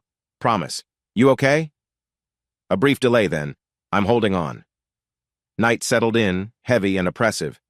Graham lay in bed, staring at the ceiling, the memory of Elena's warmth overshadowed by the image of Russell's furious eyes. He realized that from here on out, every small interaction, every text, was a risk. Yet even as fear tugged at him, he knew he couldn't stop. In the stillness, he whispered into the darkness, I'm sorry, Russell, but I can't let her go. It was a silent declaration that set the stage for the unraveling days ahead. He's watching us now, Graham thought. We'd better be ready. A humid twilight draped over Hartford Vale as Russell Harrington eased onto the living room couch, phone in hand. He hadn't said much to Elena all evening, just a passing grunt while devouring takeout chicken. But behind that silence, his mind churned relentlessly. He suspected something more than a harmless crush between his wife and the Fleming kid. Tonight, he intended to prove it. Elena was in the kitchen, rinsing dishes. The tension between them sat like an invisible wall. Russell flicked open a small app on his phone, something he'd secretly installed to mirror Elena's messages. The moment he'd found suspicious texts from Graham a few days ago, a plan had crystallized in his head. He scrolled swiftly, jaw tightening with each line. The texts weren't blatantly explicit, but they had a certain warmth, a familiarity clearly more than neighborly courtesy. Hope you slept well. Last night was intense. Can't stop thinking about you. Russell's pulse spiked. That was all the evidence he needed, but he wanted more, something undeniable. He stood, approaching Elena in the kitchen. Going out for a walk, he announced, tone guarded. Gotta clear my head. Elena tensed but nodded. Sure, she said, focusing on a stubborn grease spot on a plate. She didn't meet his gaze. Outside, the summer air felt thick with the promise of a storm. Russell strode down the block, pulling out his phone to text a contact named Officer Ballard. Be ready tomorrow. Harrington House, 4 p.m. I'll let you know when. Ballard was a fellow cop. He trusted someone who, for a discreet favor, could help him catch Graham in a compromising situation. He stared at the glowing screen, teeth clenched. I won't lose Elena to some teenage infatuation. By the time he circled back, the plan was set. Tomorrow afternoon, he'd orchestrate a scenario that would corner Graham. Step 1. He'd leave home under the pretense of a late shift. Step 2.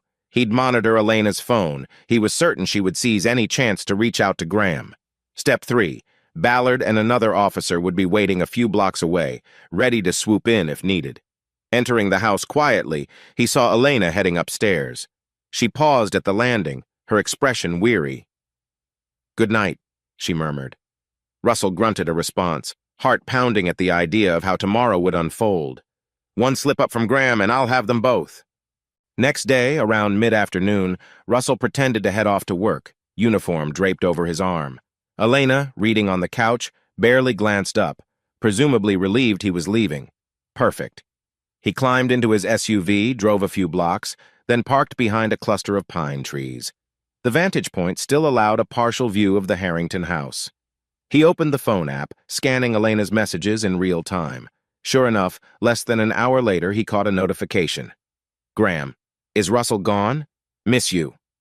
Russell's heart thudded. Got you. Elena typed a hesitant reply. Yes, he just left, but be careful. He watched the conversation. Graham suggested dropping by just for a moment. Elena, torn, typed, okay, but keep it brief, I'm on edge. Russell smirked, sending a quick text to Officer Ballard. Stand by. The kid will be over soon. The trap was set. Now he just had to wait. Graham took a deep breath, standing at the sidewalk in front of the Harrington residence. The sun hung low, casting elongated shadows across the lawn. Elena's text had been cautious. We shouldn't do this, but I need to see you. His conscience screamed this was dangerous. Russell could return at any moment. Yet the pull was irresistible. He needed to reassure Elena they weren't crazy for wanting each other. He walked up the driveway, heart in his throat, passing Russell's empty parking spot. He knocked softly on the door. No answer. Another knock. And finally the door opened a crack. Elena peeked out, eyes full of worry. She ushered him inside, locking the door behind them. They exchanged a tense hug. This is insane, she whispered, voice trembling. He could come back any time. Graham slid his arms around her waist. I know, but I couldn't stay away. Are you okay? Elena forced a shaky nod. Before she could say more, the abrupt roar of an engine made them freeze. Through the front window, they saw Russell's SUV screech to a halt at the curb. A wave of panic washed over Elena. Oh God, he's back, she gasped. Graham's mind spun. I'll leave through the back. But it was too late. The doorknob rattled, and Russell burst in, face contorted with rage. "Stay right where you are," he barked. Elena let out a small cry, stepping between Russell and Graham. "Russell, calm down." He ignored her, eyes locked on Graham. "You think you can sneak around my house behind my back?" He shoved Elena aside, marching up to Graham with fists balled. "I've got proof. You two have been carrying on like a couple of fools." Graham's adrenaline spiked. "This isn't what you think," he tried, though he knew the lie was hollow. Russell whipped out his phone. "I have every text, every pathetic I miss you." "You're finished, kid. I can press charges for trespassing hell, maybe even statutory nonsense if I spin it right." Elena grabbed Russell's arm, voice cracking. "Stop! He's not harming anyone. You can't—" Russell whirled on her. "I can and I will. You betrayed me." His gaze snapped back to Graham. "And you don't you dare talk about love. You're just a child messing where you don't belong." In a burst of emotion, Graham's composure broke. "I do love her," he shouted, tears stinging. "And I'm not letting you bully her anymore." The words hung in the charged air, Elena's eyes brimming with shock and heartbreak. Russell inhaled sharply, then let out a scornful laugh. "Love? That's rich. Kid, I'm about to ruin you." At that moment, Lucille Fleming appeared in the doorway, breathless. She'd seen the SUV from her window and sensed trouble. "What is going on here? Graham!" Her eyes flicked to Elena, to Russell's glare, then to her son's trembling stance. Realization dawned, horror filling her face. "Oh my God," she whispered. "It's true. You and Elena?" Graham's voice shook. "Mom, I'm sorry." Russell let out a derisive snort. "Your boy's been creeping around with my wife. You want proof? It's all on my phone." He waved it threateningly. "I'll make sure the whole town knows what kind of family you are." Lucille went pale, stepping back in disbelief. "Elena, how could you?" she uttered, voice trembling. Elena's lip quivered. "Lucille, it just happened. I'm sorry, I never wanted to hurt anyone." Russell, triumphant, turned to Graham. "Now you see the mess you've made. You've torn your own family apart." "Congrats!" Graham lunged forward, overcome with anger, but Elena caught his arm, tears streaming. "Don't, he wants you to fight. Please." For a moment it seemed Russell might actually take a swing, but he refrained, knuckles white. The tension felt like it could shatter glass. Finally, Russell leveled a final threat at them all. "I'll handle this my way, and none of you will come out unscathed." Then he stormed out, leaving the door open wide. The air seemed to rush in, carrying a swirl of confusion and dread. Lucille choked on sobs, looking at Elena with betrayal. I can't believe this." Her eyes flicked to Graham, heartbreak mingling with fury. "We're going home. Now." Graham managed a desperate glance at Elena, who stood frozen, tears on her cheeks. He wanted to comfort her, but his mother yanked him out the door. The threshold felt like a portal into a nightmare. In seconds, the Harrington hallway was empty, save for Elena, left trembling in the wreckage of truth exposed. That night, the Fleming household teetered on the edge of chaos. Lionel had just returned from a long shift, only to be met by a frantic Lucille, who blurted out everything in trembling gasps. "Graham and Elena Russell found them." Lionel's face darkened with each word. "Where's Graham?" he demanded, storming into the living room. Lucille gestured upstairs. "In his room. I don't know how to talk to him." Lionel inhaled, rage and disbelief warring in his eyes. He marched upstairs, flinging open Graham's bedroom door without knocking. He found his son sitting on the edge of the bed, staring at the floor, eyes red. Graham looked up, fear flickering in his expression. "Dad, Lionel's voice came out in a low growl. "Don't you dare try to explain. You've been sneaking around with a married woman? Are you insane?" Graham swallowed hard, tears threatening. "It just happened. I never wanted it to go this far." "Far?" Lionel echoed, tone incredulous. "Russell's a cop, for God's sake. He could destroy our family's reputation. Do you realize what you've done?" Graham nodded miserably. "I know, but I love her," he whispered, voice trembling. "I can't change how I feel." Lionel let out a bitter laugh. "Love? You're 18. You think you understand the consequences?" He advanced on Graham, jaw clenched. What about Lucille and me? Did you think about how we'd feel finding out our only son is—" He bit off the rest, shaking his head in disgust. Downstairs, Elena had slipped in through the front door. She'd spent hours pacing her own living room, but Russell was gone. The weight of guilt finally drove her to face the Flemings. She stood in the foyer, tears streaking her cheeks. Lucille spotted her, raw anger flaring in her gaze. "How dare you come here?" she hissed. "Haven't you done enough?" Elena's voice shook. "I'm sorry. I had to see if Graham was okay." Lucille's eyes flashed with hurt. "You want to check on him after you've ruined his life?" Elena flinched, tears welling. "I never meant to ruin anything. We just fell into something we couldn't stop." Footsteps thundered down the stairs as Lionel descended, Graham trailing behind, looking wretched. Lionel halted upon seeing Elena. "Oh, this is rich!" he spat. "You dare show up? Where's your husband?" Elena choked back a sob. "He stormed out again. I don't know where he went." Lucille interjected, voice cracking. "You had to choose my son? He's barely out of high school. Do you realize the position you've put him in?" Graham tried to step forward, but Lionel blocked him. Elena's eyes flicked to him, sorrow mingling with longing. "I'm so sorry," she whispered. "I love him, but I never wanted to hurt you." Lucille let out a hollow laugh. "Love? This isn't love. It's selfishness." Tears spilled down her cheeks. "Get out, Elena, before I say something unforgivable." Elena trembled, glancing at Graham one last time. The heartbreak in his eyes mirrored her own. She whispered, "I'm sorry," again, then turned and fled, the door slamming shut behind her. Silence thick as fog settled in the living room. Lucille collapsed onto the couch, head in her hands. Lionel stood rigid, fists clenched, while Graham hovered near the stairs, his entire body shaking. Finally, Lucille lifted her gaze to her son, eyes red. "How could you, Graham? She's older, she's married, we trusted her." Graham took a shaky breath.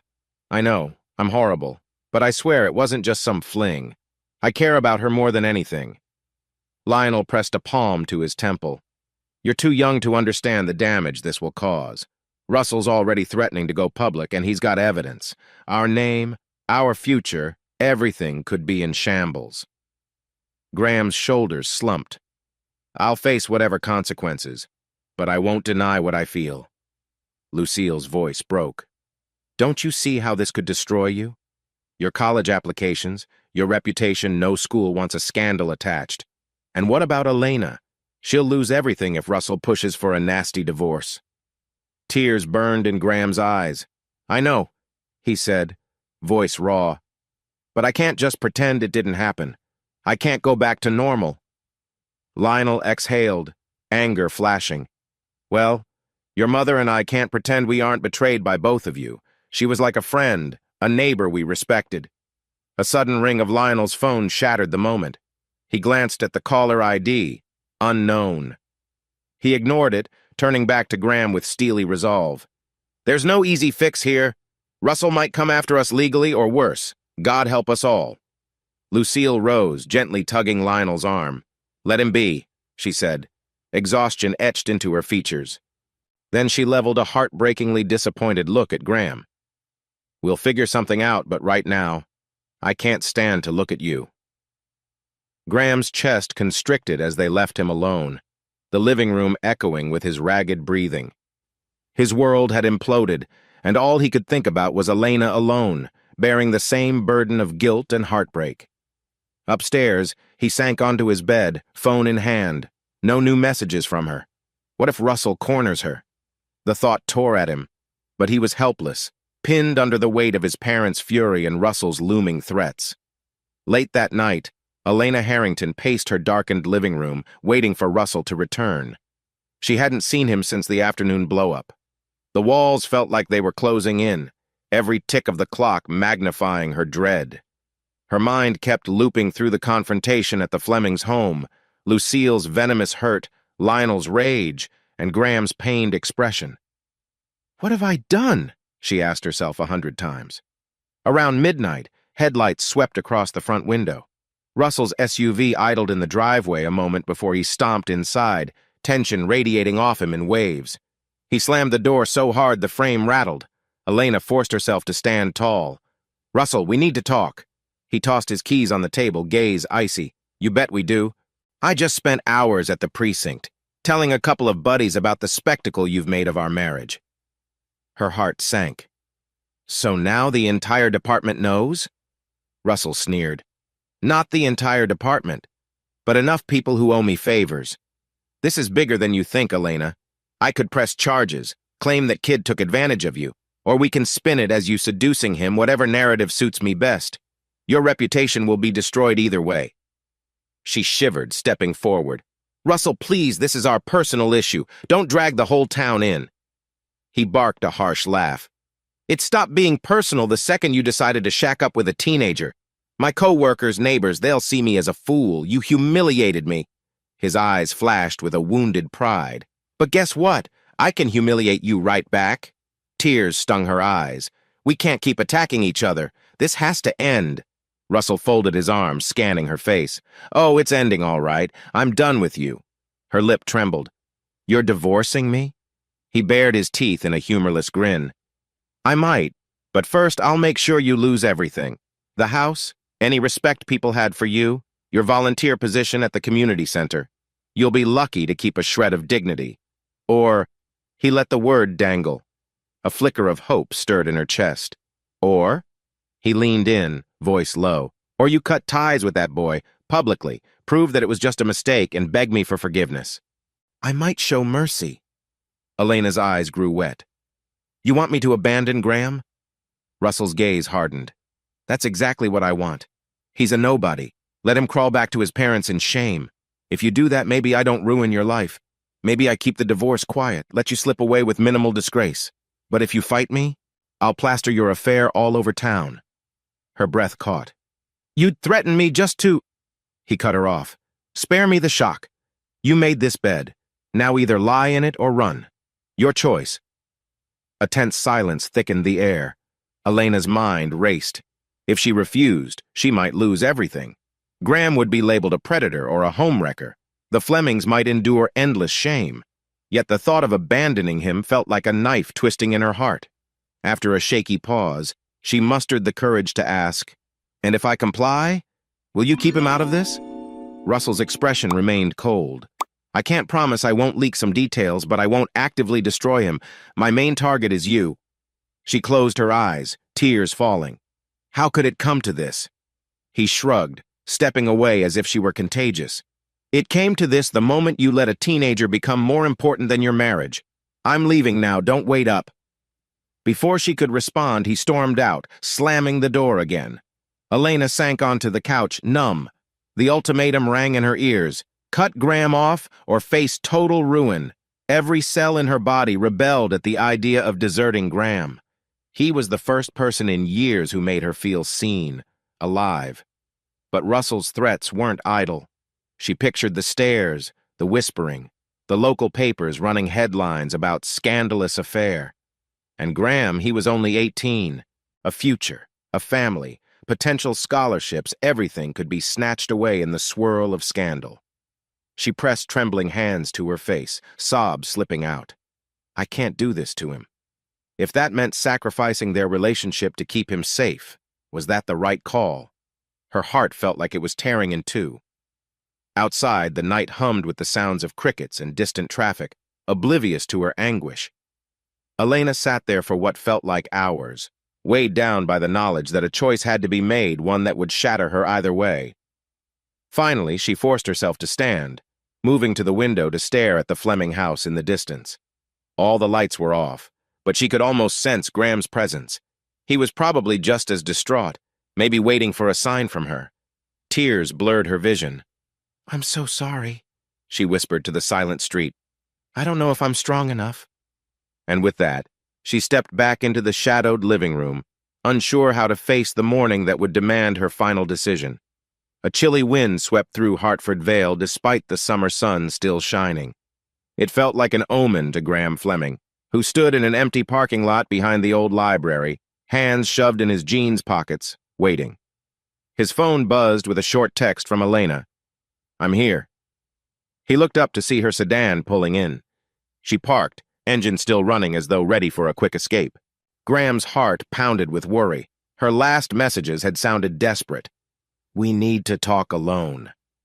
Elena stepped out wearing dark sunglasses, hair loosely tied, face pale and tense. She walked over, and they met halfway.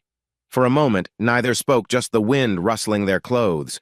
Finally, Elena lifted her glasses, eyes red. Thanks for coming, she managed, voice trembling. I couldn't do this at home, not with Russell watching every move. Graham exhaled shakily. What's going on? You sounded upset. She swallowed, tears threatening. Russell's making life unbearable. He's threatening to drag you, your parents, everyone into public humiliation. Her gaze flickered. And I can't let that happen. Graham's pulse kicked up. Don't worry about me, I'll handle it. I'm not afraid. But I am, she interjected, voice cracking. He'll ruin you, Graham. He's already talking to people in the department, spreading rumors about you being obsessed with me. She paused, trying to steady her breath. I can't watch you get torn apart by his lies. Graham felt a knot in his throat. He reached for her hand, but she pulled away. Elena. She shook her head, tears slipping out. This has to stop. We have to stop, she said, voice breaking on the last word. For your sake. A jolt of panic flashed through him. Stop? No, we can figure something out. My parents might be angry now, but they'll come around. And Russell, he's just bluffing. Elena's bitter laugh cut him off. He's not bluffing. You haven't seen him in full fury. He'll do anything to protect his pride. And you're only 18. You deserve a life without being branded or blacklisted. Graham's vision blurred. Losing her? He couldn't fathom it. I don't care what people think, he pleaded. I care about you. She inhaled sharply, blinking tears away. I love you too, she whispered, voice trembling. But I won't let you destroy your future for me. We're at a dead end. Her chin quivered. It's over. He staggered back like she'd slapped him, heartbreak slamming into his chest. Elena, please, we can face it together. She forced herself to stay firm, tears streaming now. No, we can't. Not right now. Clenching her fists, she breathed. I have to do what's best for you. I won't let Russell's revenge ruin your life. Graham felt tears burning his eyes. So you're just cutting me off? Elena choked on a sob. It's the only way. If I keep seeing you, if we keep talking, Russell will never stop. He'll go to the press, the neighbors, your school, and then there's your family's reputation. She stepped closer, cupping his cheek for a fleeting moment. I'm so sorry. I wish I could be braver. He tried to hold her hand again, but she slipped away, stepping back. Goodbye, Graham, she murmured, raw pain in her voice. I'm begging you don't contact me anymore. And just like that, she turned, climbed into her car, and drove off. Graham stood frozen, staring at the empty space, tears rolling down his face. The wind whipped around him, carrying the crushing reality of her words. She chose to protect me by leaving me. That evening, Parker Hayes found Graham sitting on the back steps of the Flemings' porch, eyes hollow. Parker approached hesitantly, carrying 2 sodas. Hey, man, you look like a ghost. Graham didn't reply at first. After a long pause, he spoke, voice ragged. She ended it. Parker let out a slow breath, sinking down next to him. I'm sorry, but maybe it's for the best, right? No more sneaking around, no more Russell threatening you? Graham's jaw tightened. I'd rather face Russell than lose her. His eyes glistened. But she wouldn't let me fight. Parker handed him a soda. I know it hurts, but it might keep you safe from a huge mess. They sat in silence for a moment. A distant siren wailed, and cicadas buzzed in the humid air. Finally, Parker clapped Graham's shoulder. Listen, I'm your friend. If you need to vent or cry or punch something, I'm here. Graham swallowed. Thanks, he said, voice hoarse. I can't breathe without her. Parker stared at the darkening sky. Give it time. Maybe it'll blow over. But Graham's heart told him otherwise. This wasn't just a fling, he'd never felt anything so intense. I love her, he repeated in his mind, despair washing over him. Yet for now, all he could do was let her go. 2 days after Elena cut ties, Russell Harrington unleashed the first wave of rumors. He began by having private chats with officers at the station, spinning a tale that Graham Fleming was a manipulative teen who'd fixated on his wife. Whispers spread like wildfire across Hartford Vale, especially once Russell confided in a local busybody, Mrs. Milligan, who adored sensational gossip. Before long, the rumor mill churned out allegations that Graham was stalking Elena, that he'd broken into the Harrington home multiple times, and that the poor woman was too frightened to speak up. The story transformed Elena into a half-victim, half-complicit figure in the eyes of the neighbors. Lucille Fleming felt the brunt of it first. At the grocery store, she noticed people abruptly stop talking when she approached. A couple of acquaintances avoided eye contact altogether.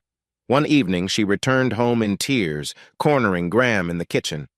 "I can't do this," she whispered brokenly. "Your father and I, everyone is looking at us like we raised a delinquent."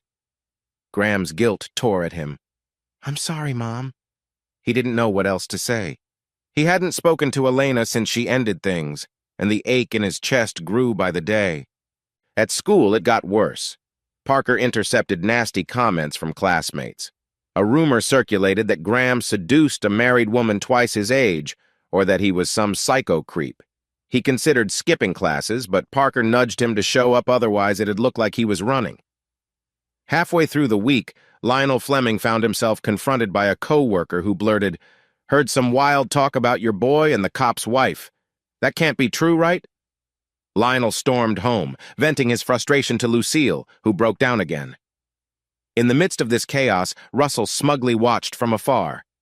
Whenever he spotted Graham in public, he'd shoot him a cold, triumphant stare. If Graham tried to stare back, Russell would tap his badge as if reminding him of the power he held. Graham simmered with resentment, knowing Russell was orchestrating all this, but powerless to stop it. One afternoon, Graham was on the verge of quitting school altogether. He'd endured taunts in the hallway, snickering, whispered jabs. Parker caught him shoving books into his locker, face blazing with anger. "Dude," Parker said gently, "don't give them the satisfaction." Graham turned, eyes raw. "I'm done. Everyone's treating me like a freak." Parker nodded sympathetically. "But if you leave, they win.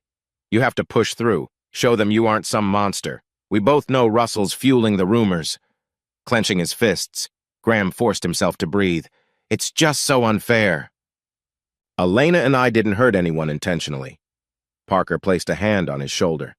"Rumors die down eventually, but if you run, they become gospel." He offered a wry grin. "Let's get through this together, okay?" A tremor of gratitude flickered in Graham's chest. "Thanks. You're probably the only person in this school who still talks to me." Parker shrugged. "That's what friends are for." Meanwhile, Lucille and Lionel debated how to manage the firestorm. One night at the dinner table, where Graham barely touched his plate, Lionel slammed his fork down. "We can't keep burying our heads. We need to confront Russell or something." Lucille grimaced. "Confront him how? He's got half the town on his side now, calling Graham a homewrecker." Lionel raked a hand through his hair. "Maybe a lawyer? We can claim defamation. He's spreading false accusations."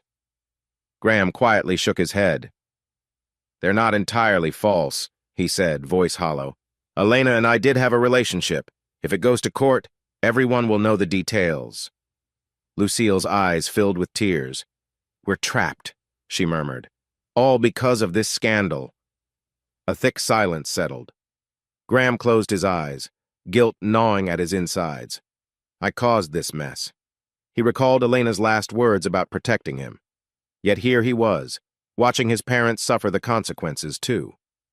Elena Harrington sat in her dimly lit living room, curtains drawn.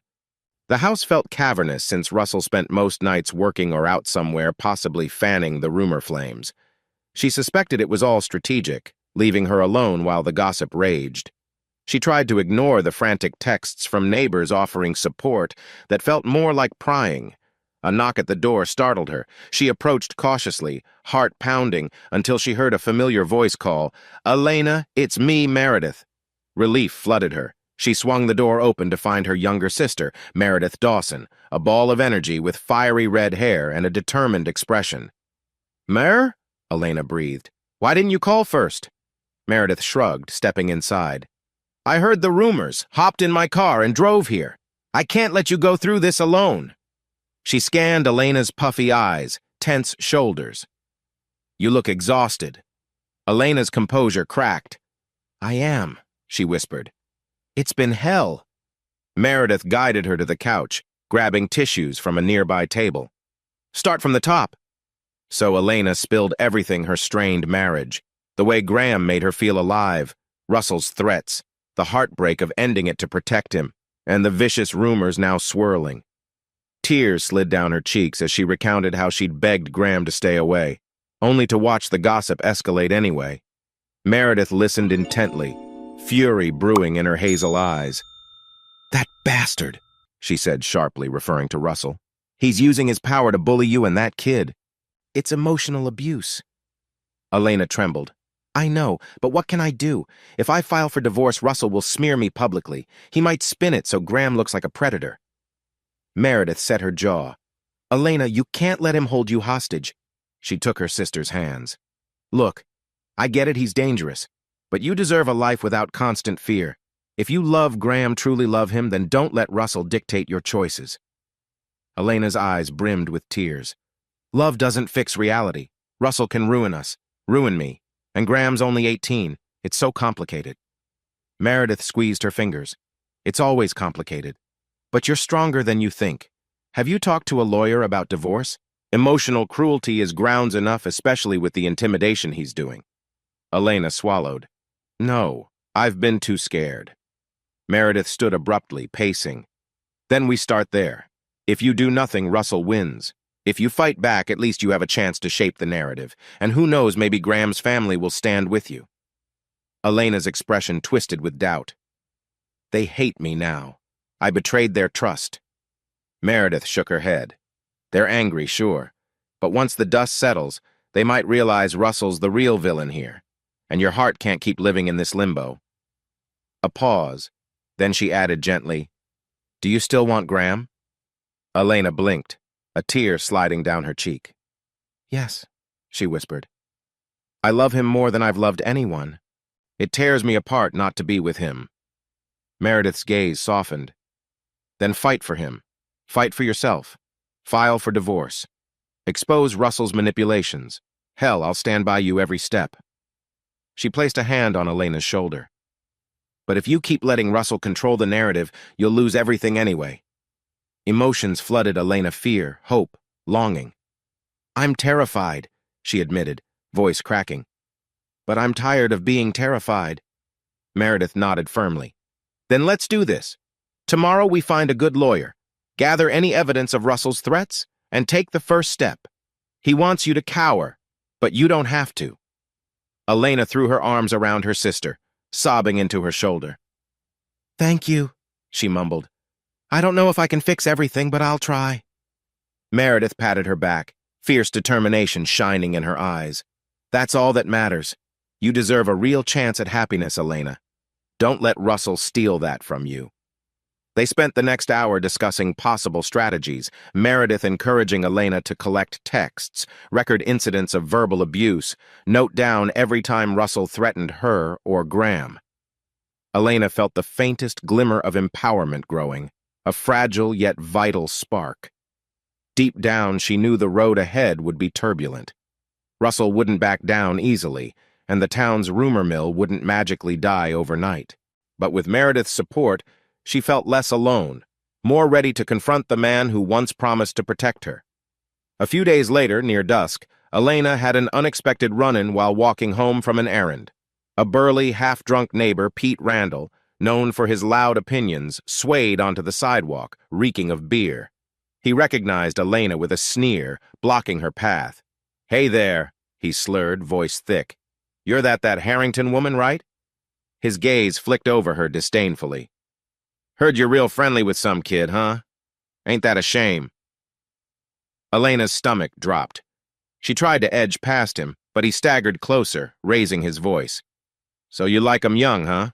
Does Russell know you're prowling around like a tramp?" Her cheeks burned, heart pounding. "Excuse me, please," she said, attempting to keep her voice steady. But Pete blocked her again, pointing a finger in her face. "You're bringing shame to this neighborhood. It's people like you who... Suddenly, a new voice snapped through the air. Back off, man! Elena spun to see Graham striding up the sidewalk, eyes blazing. He'd been leaving a nearby store when he spotted her. Fear and relief collided in her chest. Pete turned, squinting. Who are you? Then realization hit. He let out a mocking bark of laughter. Oh, perfect. The boy toy shows up. This is rich. He jabbed a finger at Graham. You think you can steal a cop's wife and walk free? Graham clenched his fists, fury glinting. But he forced himself to speak calmly. Leave her alone. You've had too much to drink. Pete advanced, breath reeking of alcohol. I'm not done telling her what I think, he spat. She's a disgrace. Elena trembled, stepping beside Graham. Let's go, she whispered. But Pete took another menacing step. You think I'll let you just... In a flash, Graham shoved Pete backward, not hard enough to injure, but enough to break his advance. I said, back off, Graham growled, voice shaking with anger and protectiveness. Pete stumbled, scowling. You little... He hurled a sloppy punch, but Graham dodged, adrenaline firing. Elena gasped, heart in her throat. Graham, trying not to escalate, just pushed Pete away again. Get lost, he shouted, eyes blazing. He refused to let Pete lay a finger on Elena. Pete glared for a moment, then staggered, losing his balance. Fine, he muttered. Y'all aren't worth my time anyway. He wobbled off, cursing under his breath about homewreckers. The second he left, Elena sagged against the fence, breath coming in ragged gasps. Graham turned to her, concern etched into his features. Are you okay? She nodded shakily, tears pooling. Thank you. I didn't know what to do. He gently rested a hand on her arm, remembering their forced separation. Even now, guilt stung him. He'd promised not to contact her. But he couldn't stand by while she was harassed. I'm sorry you had to face that. Elena looked at him, raw emotion churning. It's not your fault. People are just hateful. They stood there under the evening light, both remembering the vow to stay apart. But in this moment, the rest of the world's noise faded. Graham's voice softened. Look, if you want, I can walk you home or call someone. She hesitated, tears slipping down her cheeks. Finally, she whispered, Please walk with me, just for a block. So they headed up the street side by side, hearts pounding. Elena's steps were unsteady, but Graham offered an arm for support. The sky glowed pink and orange, a beautiful contrast to the turmoil in their lives. After a silent minute, Elena exhaled shakily. I wanted to protect you by ending things, but it's not stopping the rumors or harassment. Graham nodded, voice tinged with sadness. I know. Russell's fueling it. I'm so sorry you're caught in this. She glanced at him, eyes glistening with unshed tears. Meredith came to see me. She says I should file for divorce, fight back. A spark of hope flickered in Graham's chest. Really? Are you going to do it? Elena swallowed. I think so. I'm terrified. But I can't live in fear forever. He stopped walking, turning to face her. The evening light cast soft shadows across her face. If that's what you want, he said, voice gentle yet firm, I'll stand by you. A pause. I love you. Tears spilled down her cheeks, and she let out a shuddery breath. I love you too. I don't want to hide that anymore. In that moment, the tension snapped. She fell into his arms, and he held her close. Passers-by might stare, but neither cared. After a beat, Elena pulled back, determination flickering in her gaze. I'm done letting Russell control every aspect of my life. If I lose things, so be it. I'd rather be free. Graham nodded, voice thick with emotion. We'll face it together. They exchanged a tearful, tender hug, too wary of onlookers to do much more. Then Elena sniffed, composing herself. I'd better go before someone calls Russell. We'll meet again soon. I have a feeling this is just the start of a bigger fight. He squeezed her hand softly. We can handle it. With a reluctant nod, she parted ways. Graham watched her disappear around the corner, heart pounding with equal parts dread and relief. They weren't giving up after all. They'd stand against the rumors, Russell's intimidation, everything. It wouldn't be easy, but for the first time in days, he felt a surge of hope. Across the street, a neighbor peeked out from behind curtains, no doubt witnessing their embrace. No matter. Graham inhaled, thinking let them talk. He was done cowering. A sharp autumn breeze swept the fallen leaves across Elena Harrington's front steps. She stood on the porch, gaze distant, waiting for her sister Meredith to pick her up. Today was the day she would finally consult a divorce lawyer, an act she once feared, but now found unavoidable. Her phone buzzed. A text from Meredith. "I'm outside." Taking a fortifying breath, Elena stepped off the porch. She spotted Meredith's bright blue sedan at the curb. Climbing in, Elena noticed the usual determined gleam in her sister's eyes. "Ready?" Meredith asked. Elena exhaled shakily. "Not really, but let's do it." They drove through Hartford Vale's quaint streets, passing by shops with early Halloween decorations in the windows. Elena tried to distract herself by counting the carved pumpkins, but her mind kept drifting to Russell's threats and the heartbreak she'd shared with Graham. The law office was a small, modest building near the town courthouse. They entered a lobby that smelled faintly of old leather and fresh coffee. After a brief wait, Michael Parsons, a middle-aged attorney with a reassuring smile, ushered them into his office. "So, Miss Harrington," he began, scanning a notepad, "you're seeking a divorce from your husband, Russell Harrington, correct?" Elena nodded, nervous energy coiled tight in her stomach. "Yes," she whispered. "He's threatened me, spread malicious rumors. And there's other circumstances." Meredith leaned forward. "Russell has been using his position as a police officer to intimidate her. He's basically orchestrated a smear campaign against Elena and—" She hesitated, not wanting to drag Graham's name out too soon. Parsons raised a brow. "Against you and someone else?" Elena swallowed. "He found out I formed a relationship with another person. Russell claims he can ruin me if I try to leave." She fiddled with her hands. "But I can't stay married under these conditions anymore." Parsons nodded. "All right. Adultery complicates the narrative, but emotional abuse is a factor. In this state, mental cruelty or harassment can form grounds for divorce." He jotted notes. "You said Russell threatened to release personal information like text messages or phone records?" Elena's voice shook. "Yes. He's already shown them to a few people. He wants to destroy any credibility I have." Parsons tapped his pen thoughtfully. "That may qualify as harassment or blackmail, depending on context. We can also argue invasion of privacy if he accessed your phone without consent." Meredith squeezed Elena's shoulder. "She's ready to move forward no matter the fallout." Parsons gave a supportive smile. "All right. We'll file for divorce on grounds of irreconcilable differences with an emphasis on Russell's intimidation. I'll need any evidence texts of him threatening you, witnesses who've heard his threats. Are you prepared for a potentially messy battle?" Elena felt tears prick her eyes, but she lifted her chin. "I am. I won't be bullied anymore." Parsons nodded. "Good. Let's get the paperwork started. We'll serve him notice that you're filing, then request a temporary restraining order if needed." The swirl of legal terms made her head spin. She found solace in Meredith's reassuring nod. This was the first real step to freedom. After finalizing details and signing initial forms, Elena and Meredith stepped out onto the sidewalk. The crisp air made Elena shiver, but a strange sense of relief washed over her. Meredith wrapped an arm around her. "Proud of you, sis. You did the right thing." A small, uncertain smile curved Elena's lips. "I hope so. Russell won't take this lightly." As if on cue, her phone vibrated a text from an unknown number. "You think you can walk away? I can reveal everything anytime. You'll regret this." She recognized Russell's threatening tone even without his name attached.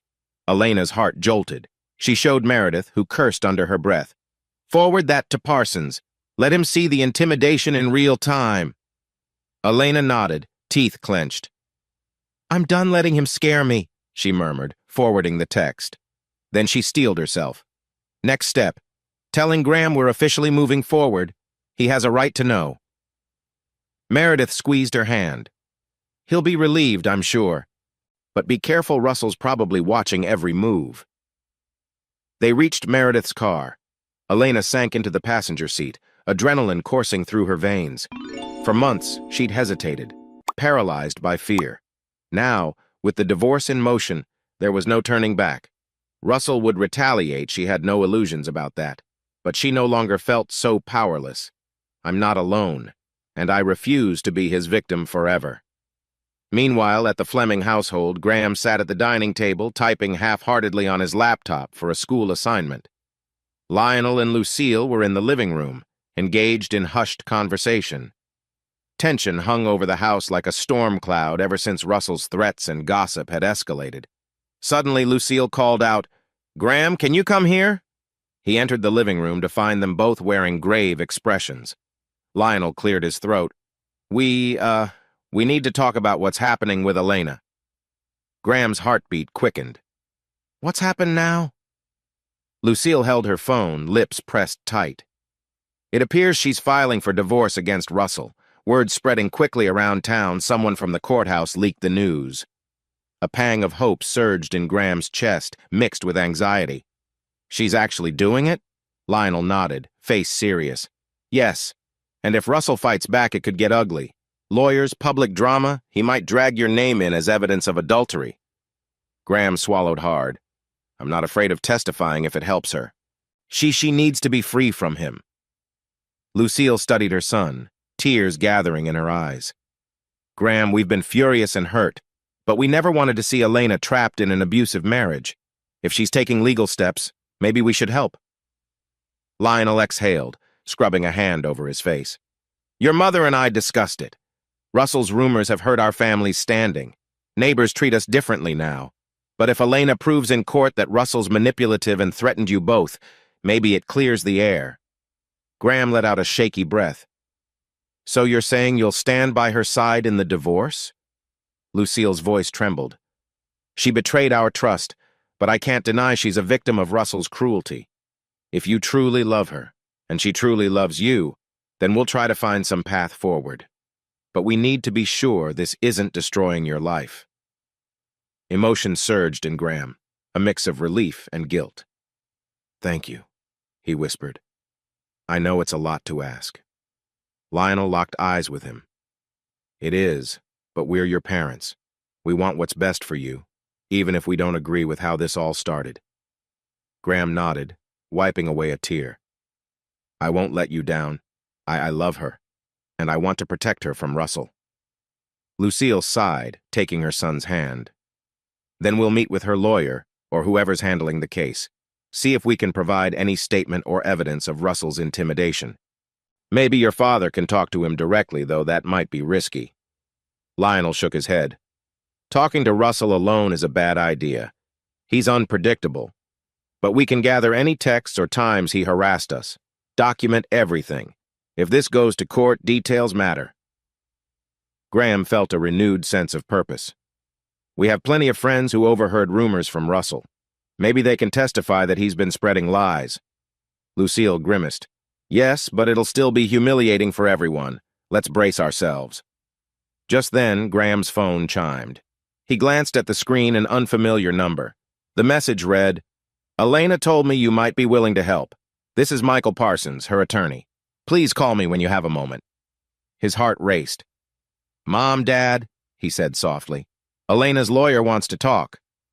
Lionel exchanged a quick look with Lucille, then nodded. "Answer him, son. Let's see how we can help." Graham stepped out onto the back porch, phone in hand. The crisp fall air carried the scent of burning leaves. He dialed the number. Within moments, a measured voice answered, "This is Michael Parsons." "This is Graham Fleming," he introduced, heart thumping. "I heard you wanted to speak with me." Parsons greeted him politely. "Yes, Elena mentioned you'd be willing to testify about Russell's intimidation. Any evidence of threats or manipulation could be crucial to her case." Graham swallowed. Yes. I have some texts, and I can describe times he cornered me, threatened me. My parents also have experiences with his harassment." "Excellent," Parsons replied.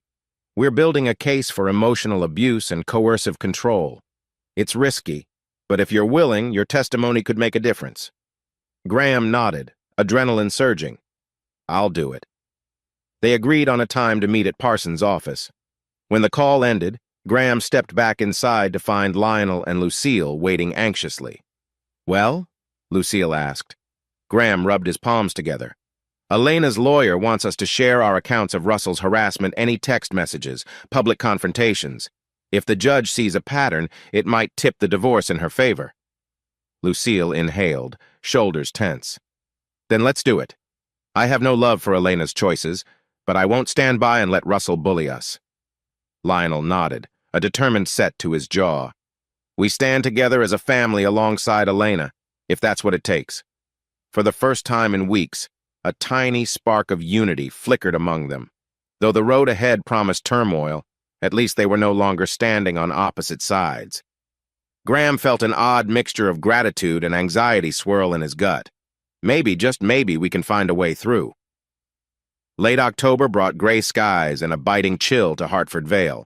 Inside the county courthouse, the air felt thick with apprehension, as Elena Harrington and her attorney, Michael Parsons, prepared for the divorce hearing's first official session. Elena wore a simple black skirt and blazer, hair pulled back neatly, attempting to project calm professionalism despite her pounding heart. Meredith offered moral support, standing at her side. Across the aisle, Russell Harrington sat with his own attorney, a stern-faced man named Stephen Cole, exuding quiet rage. The case began with formalities. The judge, a silver-haired woman named Judge Westbrook, called them forward, reviewing initial claims. Parsons asserted that Elena sought divorce on grounds of mental cruelty, intimidation, and an irretrievably broken marriage. Russell's lawyer retorted with allegations of infidelity, painting Elena as the one who destabilized the marriage. Judge Westbrook glanced at Russell. "Mr. Harrington, we have claims you threatened Miss Harrington with releasing personal texts to defame her. Is that accurate?" Russell's expression soured. "I merely collected proof of her adultery. If she's ashamed, that's on her." Elena bit her lip. Parsons stepped in, voice calm. "Your Honor, we have evidence of Mr. Harrington's messages, explicit threats to expose her to the community, to ruin a young man's life for personal revenge." He slid a folder across the table. Cole smirked. "Threats are just truths. My client's simply stating the facts. Mrs. Harrington engaged in an affair with a teenager, Graham Fleming, hardly a petty rumor." A ripple of tension swept the small courtroom. Elena's hands shook. The mention of Graham sent a pang through her chest. She glanced at the gallery, where Graham, Lionel, and Lucille sat. Graham's face was pale but resolute. Lucille looked distressed, while Lionel appeared stiff with anger. Judge Westbrook paused to skim through the documents. "This hearing isn't about moral judgments alone, but whether Mr. Harrington's actions constitute harassment or a threat. We'll take witness statements." One by one, testimonies unfolded. Meredith recounted Russell's verbal intimidation and how Elena lived in constant fear. She mentioned the time Russell cornered her sister, shouting about her stepping out with Graham. Parsons then called Lucille to speak on how Russell's rumors affected their family. Lucille's voice trembled. "He made it sound like my son was a predator. We've had neighbors shun us, all because Mr. Harrington twisted the story to protect his own ego." Cole tried to object, claiming hearsay, but Judge Westbrook allowed Lucille to continue. She described the day Russell confronted Graham outside their home, brandishing phone evidence and threatening to destroy them. Elena listened. Tears in her eyes, she hadn't realized how deeply Russell's vendetta had cut into the Flemings' world. Finally, Graham was called to the stand. He swallowed, nervous. Parsons guided him through questions about how Russell confronted him, threatened to frame him for wrongdoing, and harassed him at school. Graham described the texts, the confrontations, and the fear for Elena's safety. Cole cross-examined him sharply. "So you, at 18, chose to involve yourself with a married woman twice your age. Didn't you think that would cause turmoil?" Graham's cheeks reddened. "I know it was wrong, but I never forced anything. We care about each other. Russell threatened me, used his position as a cop to intimidate me." Cole sniffed. "Yet you continued the affair?" Graham clenched his fists, voice shaky. "We tried to stop, but Russell, he escalated everything, turned it into a vendetta. I'm not proud of how it started, but that doesn't justify his abuse."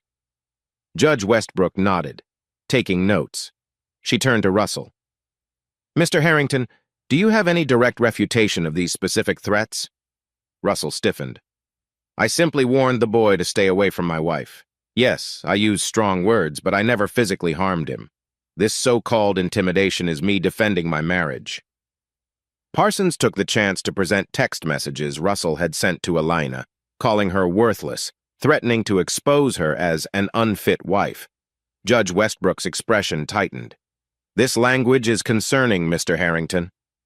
Cole tried to pivot, introducing the angle of adultery as the real issue. But Judge Westbrook reminded him the hearing's scope included the mental cruelty aspect. After hours of back and forth, the judge recessed for a lunch break. Elena stepped outside with Graham and her sister. Her heart hammered with anxiety. This wasn't even the final ruling, just the first big hearing, and already the emotional toll felt immense. "You did great," Meredith told her, giving a supportive hug. Graham hovered near, eyes shimmering with guilt and worry. "Are you okay?" Elena met his gaze, tears threatening. "It's hard, but I'm standing my ground." She squeezed his hand discreetly, mindful of public scrutiny. "Thank you for testifying." He nodded. "I'd do anything to help." Meanwhile, Lionel and Lucille approached. Lucille whispered, "I'm glad we could finally speak our truth. Let's hope the judge sees Russell's manipulation." Elena offered a shaky smile. "Thank you both. I'm sorry for all this pain." Lionel patted her arm, face grim but gentle. "We'll manage. Russell put us through hell, but we're done being victims." They returned for the afternoon session. Cole attempted to salvage Russell's image by painting him as heartbroken husband, but the weight of testimonies against him, particularly the direct threats, undermined his claims. By late afternoon, Judge Westbrook declared she'd seen enough to proceed with the divorce trial. "Given the evidence of harassment and emotional abuse, I'll expedite Miss Harrington's petition," she said. "We'll reconvene for final argument soon. In the meantime, Mr. Harrington, I advise you to refrain from any retaliatory acts, or I'll consider protective measures." Russell glared, fists clenched, but he offered a curt nod. Elena exhaled, relief and tension mingling. She wasn't out of the woods yet, but at least the court recognized Russell's intimidation. The wheels of justice had begun to turn in her favor. As they all exited the courtroom, Russell shot Elena a venomous glare, then turned to Graham with barely contained fury. Graham's pulse raced, but he held his ground, refusing to be cowed. Outside, Meredith squeezed Elena's hand. Lionel and Lucille gave her cautious nods of support, while Graham hovered protectively. Elena felt the crisp autumn breeze again, but this time it carried a hint of possibility. "There's a path forward," she thought. "I'm not alone in this fight." A few weeks later, the leaves in Hartford Vale had turned brilliant shades of gold and red. A final court hearing sealed the divorce under an official settlement. Elena would keep minimal assets, but Russell's attempts to smear her and Graham had backfired, thanks to the evidence of his phone surveillance and threats. The judge's ruling granted Elena the divorce on grounds of mental cruelty, and she walked away with her dignity, albeit bruised. Now, on a cool afternoon, Elena stood in her former living room, finalizing the packing of her belongings. The house was unnervingly quiet, Russell having moved out earlier. She intended to leave, too. Handing the property back as part of the settlement, she didn't want to stay in a place laced with so many painful memories. Her phone buzzed. A text from Meredith. "I've got the keys to your new apartment. Meet me there." Elena replied, "On my way," tucking her phone into her pocket. She cast one last glance around the empty walls, once a prison, now abandoned. She murmured a soft goodbye, stepping out with a box under her arm. Graham Fleming, meanwhile, was finishing up after school tutoring at Hartford Vale High. His teachers, having seen the emotional turmoil he'd faced, had arranged extra help so he wouldn't fall behind. He'd been working hard, determined not to let the scandal derail his future. The stares and whispers had died down somewhat. People had new gossip to chase. As he left the school, a crisp breeze rustled the bare branches overhead. His phone lit up with a message from Elena. "I'm going to my new place. Want to come by later?" His heart leapt. Elena free. He typed a quick reply. "Yes, absolutely. Send me the address." He recalled how, during the final hearing, the judge confirmed Elena's right to privacy after Russell's invasive surveillance. The court orders barred Russell from contact unless strictly legal. For the first time, Graham felt they might actually have a chance to build something real, without constant fear. Early evening, Graham hopped off a bus at a modest apartment complex on the outskirts of Hartford Vale. Fumbling with the directions Elena texted, he found her unit, 2B. He knocked softly, nerves dancing in his stomach. Elena opened the door, wearing jeans and a soft sweater, hair loose. She looked exhausted but content. The moment their eyes met, a warm wave of emotion flooded him. They hadn't embraced publicly since the day in the street. Now, in the privacy of her new place, Graham stepped forward, wrapping her in a gentle hug. She clung to him, breath hitching in relief. "Welcome," she murmured, voice trembling with a mix of joy and disbelief. "It's not much, but it's mine." He looked around. The living room was small, boxes piled by the walls, furniture minimal. A lamp cast a cozy glow over the beige carpet. "It's perfect," he said softly. "A fresh start." She led him to a tiny kitchenette where Meredith was scribbling a to-do list. "Oh, hey," Meredith greeted, shooting Graham a grin. "Glad you could make it." Elena set a kettle on the stove. "We were about to have some tea. Then Mir will head out. Let me settle in." Meredith wiggled her eyebrows. "I'll leave you two lovebirds alone." Elena blushed but couldn't help smiling. For once, they didn't have to hide or skulk around. After tea, Meredith excused herself with a playful salute. Once the door closed, an intimate hush settled over the apartment. Graham took Elena's hands, eyes shining. "How does it feel?" he asked gently. She glanced around, tears threatening. "Scary but freeing. Russell can't barge in or control me. I can breathe again." He brushed a strand of hair from her face. "I'm so proud of you. You fought so hard." She let out a shaky laugh. "I didn't fight alone. Your parents eventually supported me. And you. You never gave up on me." His chest tightened. "I love you," he said simply, sincerity threading each syllable. "I'd do it all over again if I had to." Eyes brimming, she rose on her toes and kissed him softly, a tender, unhurried moment free from the weight of secrecy. The lamp's glow enveloped them, the hum of the mini-fridge the only backdrop. When they broke apart, Elena pressed her forehead to his. "I love you too," she whispered. "So much." They moved to the small couch Meredith had donated, sinking into each other's warmth. For a while, they just talked about the future, about Graham's college prospects, about Elena's relief at no longer walking on eggshells. The conversation felt light despite the heavy past, because now they had room to dream. Eventually, Graham laced his fingers through hers, voice hesitant. "Are we official now? I mean, you're divorced, but the town might still judge." Elena gave a rueful smile. "Yes, they might, but I won't live for them anymore." She squeezed his hand. "We can take it slow, though. Your parents will need time to adjust," he nodded. "Yeah. I want them to see we're serious, responsible. I'll focus on finishing high school strong, maybe get into a local college so I'm near you." Her eyes shone with gratitude. "I'd like that. One step at a time, without all the chaos." They lapsed into a comfortable silence, hearts brimming with the promise of a shared tomorrow. Outside, the wind rattled the windows, but inside, the apartment felt like a sanctuary. For the first time in their tumultuous story, the calm didn't feel like the eye of a storm, it felt like genuine peace. A week later, a mild autumn afternoon found them revisiting a quiet park in Hartford Vale, one with a small pond reflecting the orange leaves. Elena wore a light jacket while Graham sported a hoodie. They strolled hand in hand, attracting a few curious glances but no open hostility. At the pond's edge, they paused, ducks waddling nearby. Graham remembered the first time they'd been close like this, how terrifying it was with Russell lurking. Now, the tension had receded, replaced by cautious optimism. Elena leaned her head on his shoulder. "Everything's different now, but it's also simpler." He kissed the top of her head. "Yeah," he murmured. "I still worry sometimes about people judging or Russell popping up." She exhaled. "Me too. But legally, he's got no hold over me. And I suspect he's licking his wounds. The court saw through his tactics." Graham nodded. What about your volunteer work at the community center? She smiled softly. They welcome me back. People have moved on to other gossip. I can't say everyone is friendly, but it's livable. They found a bench, sitting close, fingers entwined.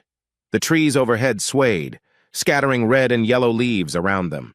Elena breathed in the crisp air, heart full. She recalled how not long ago she'd have panicked at being seen publicly with Graham. Now, she felt a sense of liberation. We're no longer hiding. We're just living. Graham gently turned to her. I was thinking about next year. I've been applying to local colleges, maybe State U. I can commute from here or get a dorm, but either way we can see each other often. Emotion welled in her eyes. You'd stay close for me? He shrugged, smiling bashfully. I want to be near you, and State U has a decent engineering program, so it's not a compromise. She laughed softly, pressing her forehead to his. You're amazing, you know that? He blushed. So are you. Brave, strong, everything. For a long moment they kissed gently, leaves swirling at their feet. Each had paid a steep price facing scorn, heartbreak, legal battles. But now, in the cool autumn sunlight, they saw the path ahead more clearly. It wasn't guaranteed free of obstacles, but it was theirs to walk together. They rose from the bench, continuing their stroll around the pond. Elena's newly signed divorce papers were tucked away at home. Her new apartment offered a haven, and Graham's parents no longer looked at him with crushing disappointment. Their relationship would take work. He still had high school. She had a new life to rebuild, but as they walked hand in hand, they felt hope blossoming. Maybe one day they'd marry, or maybe they'd simply share a future built on mutual respect and love. For now, the hush of falling leaves and the warmth of each other's presence was enough. Free from Russell's shadow, free from guilt, they stepped forward into a life on their own terms.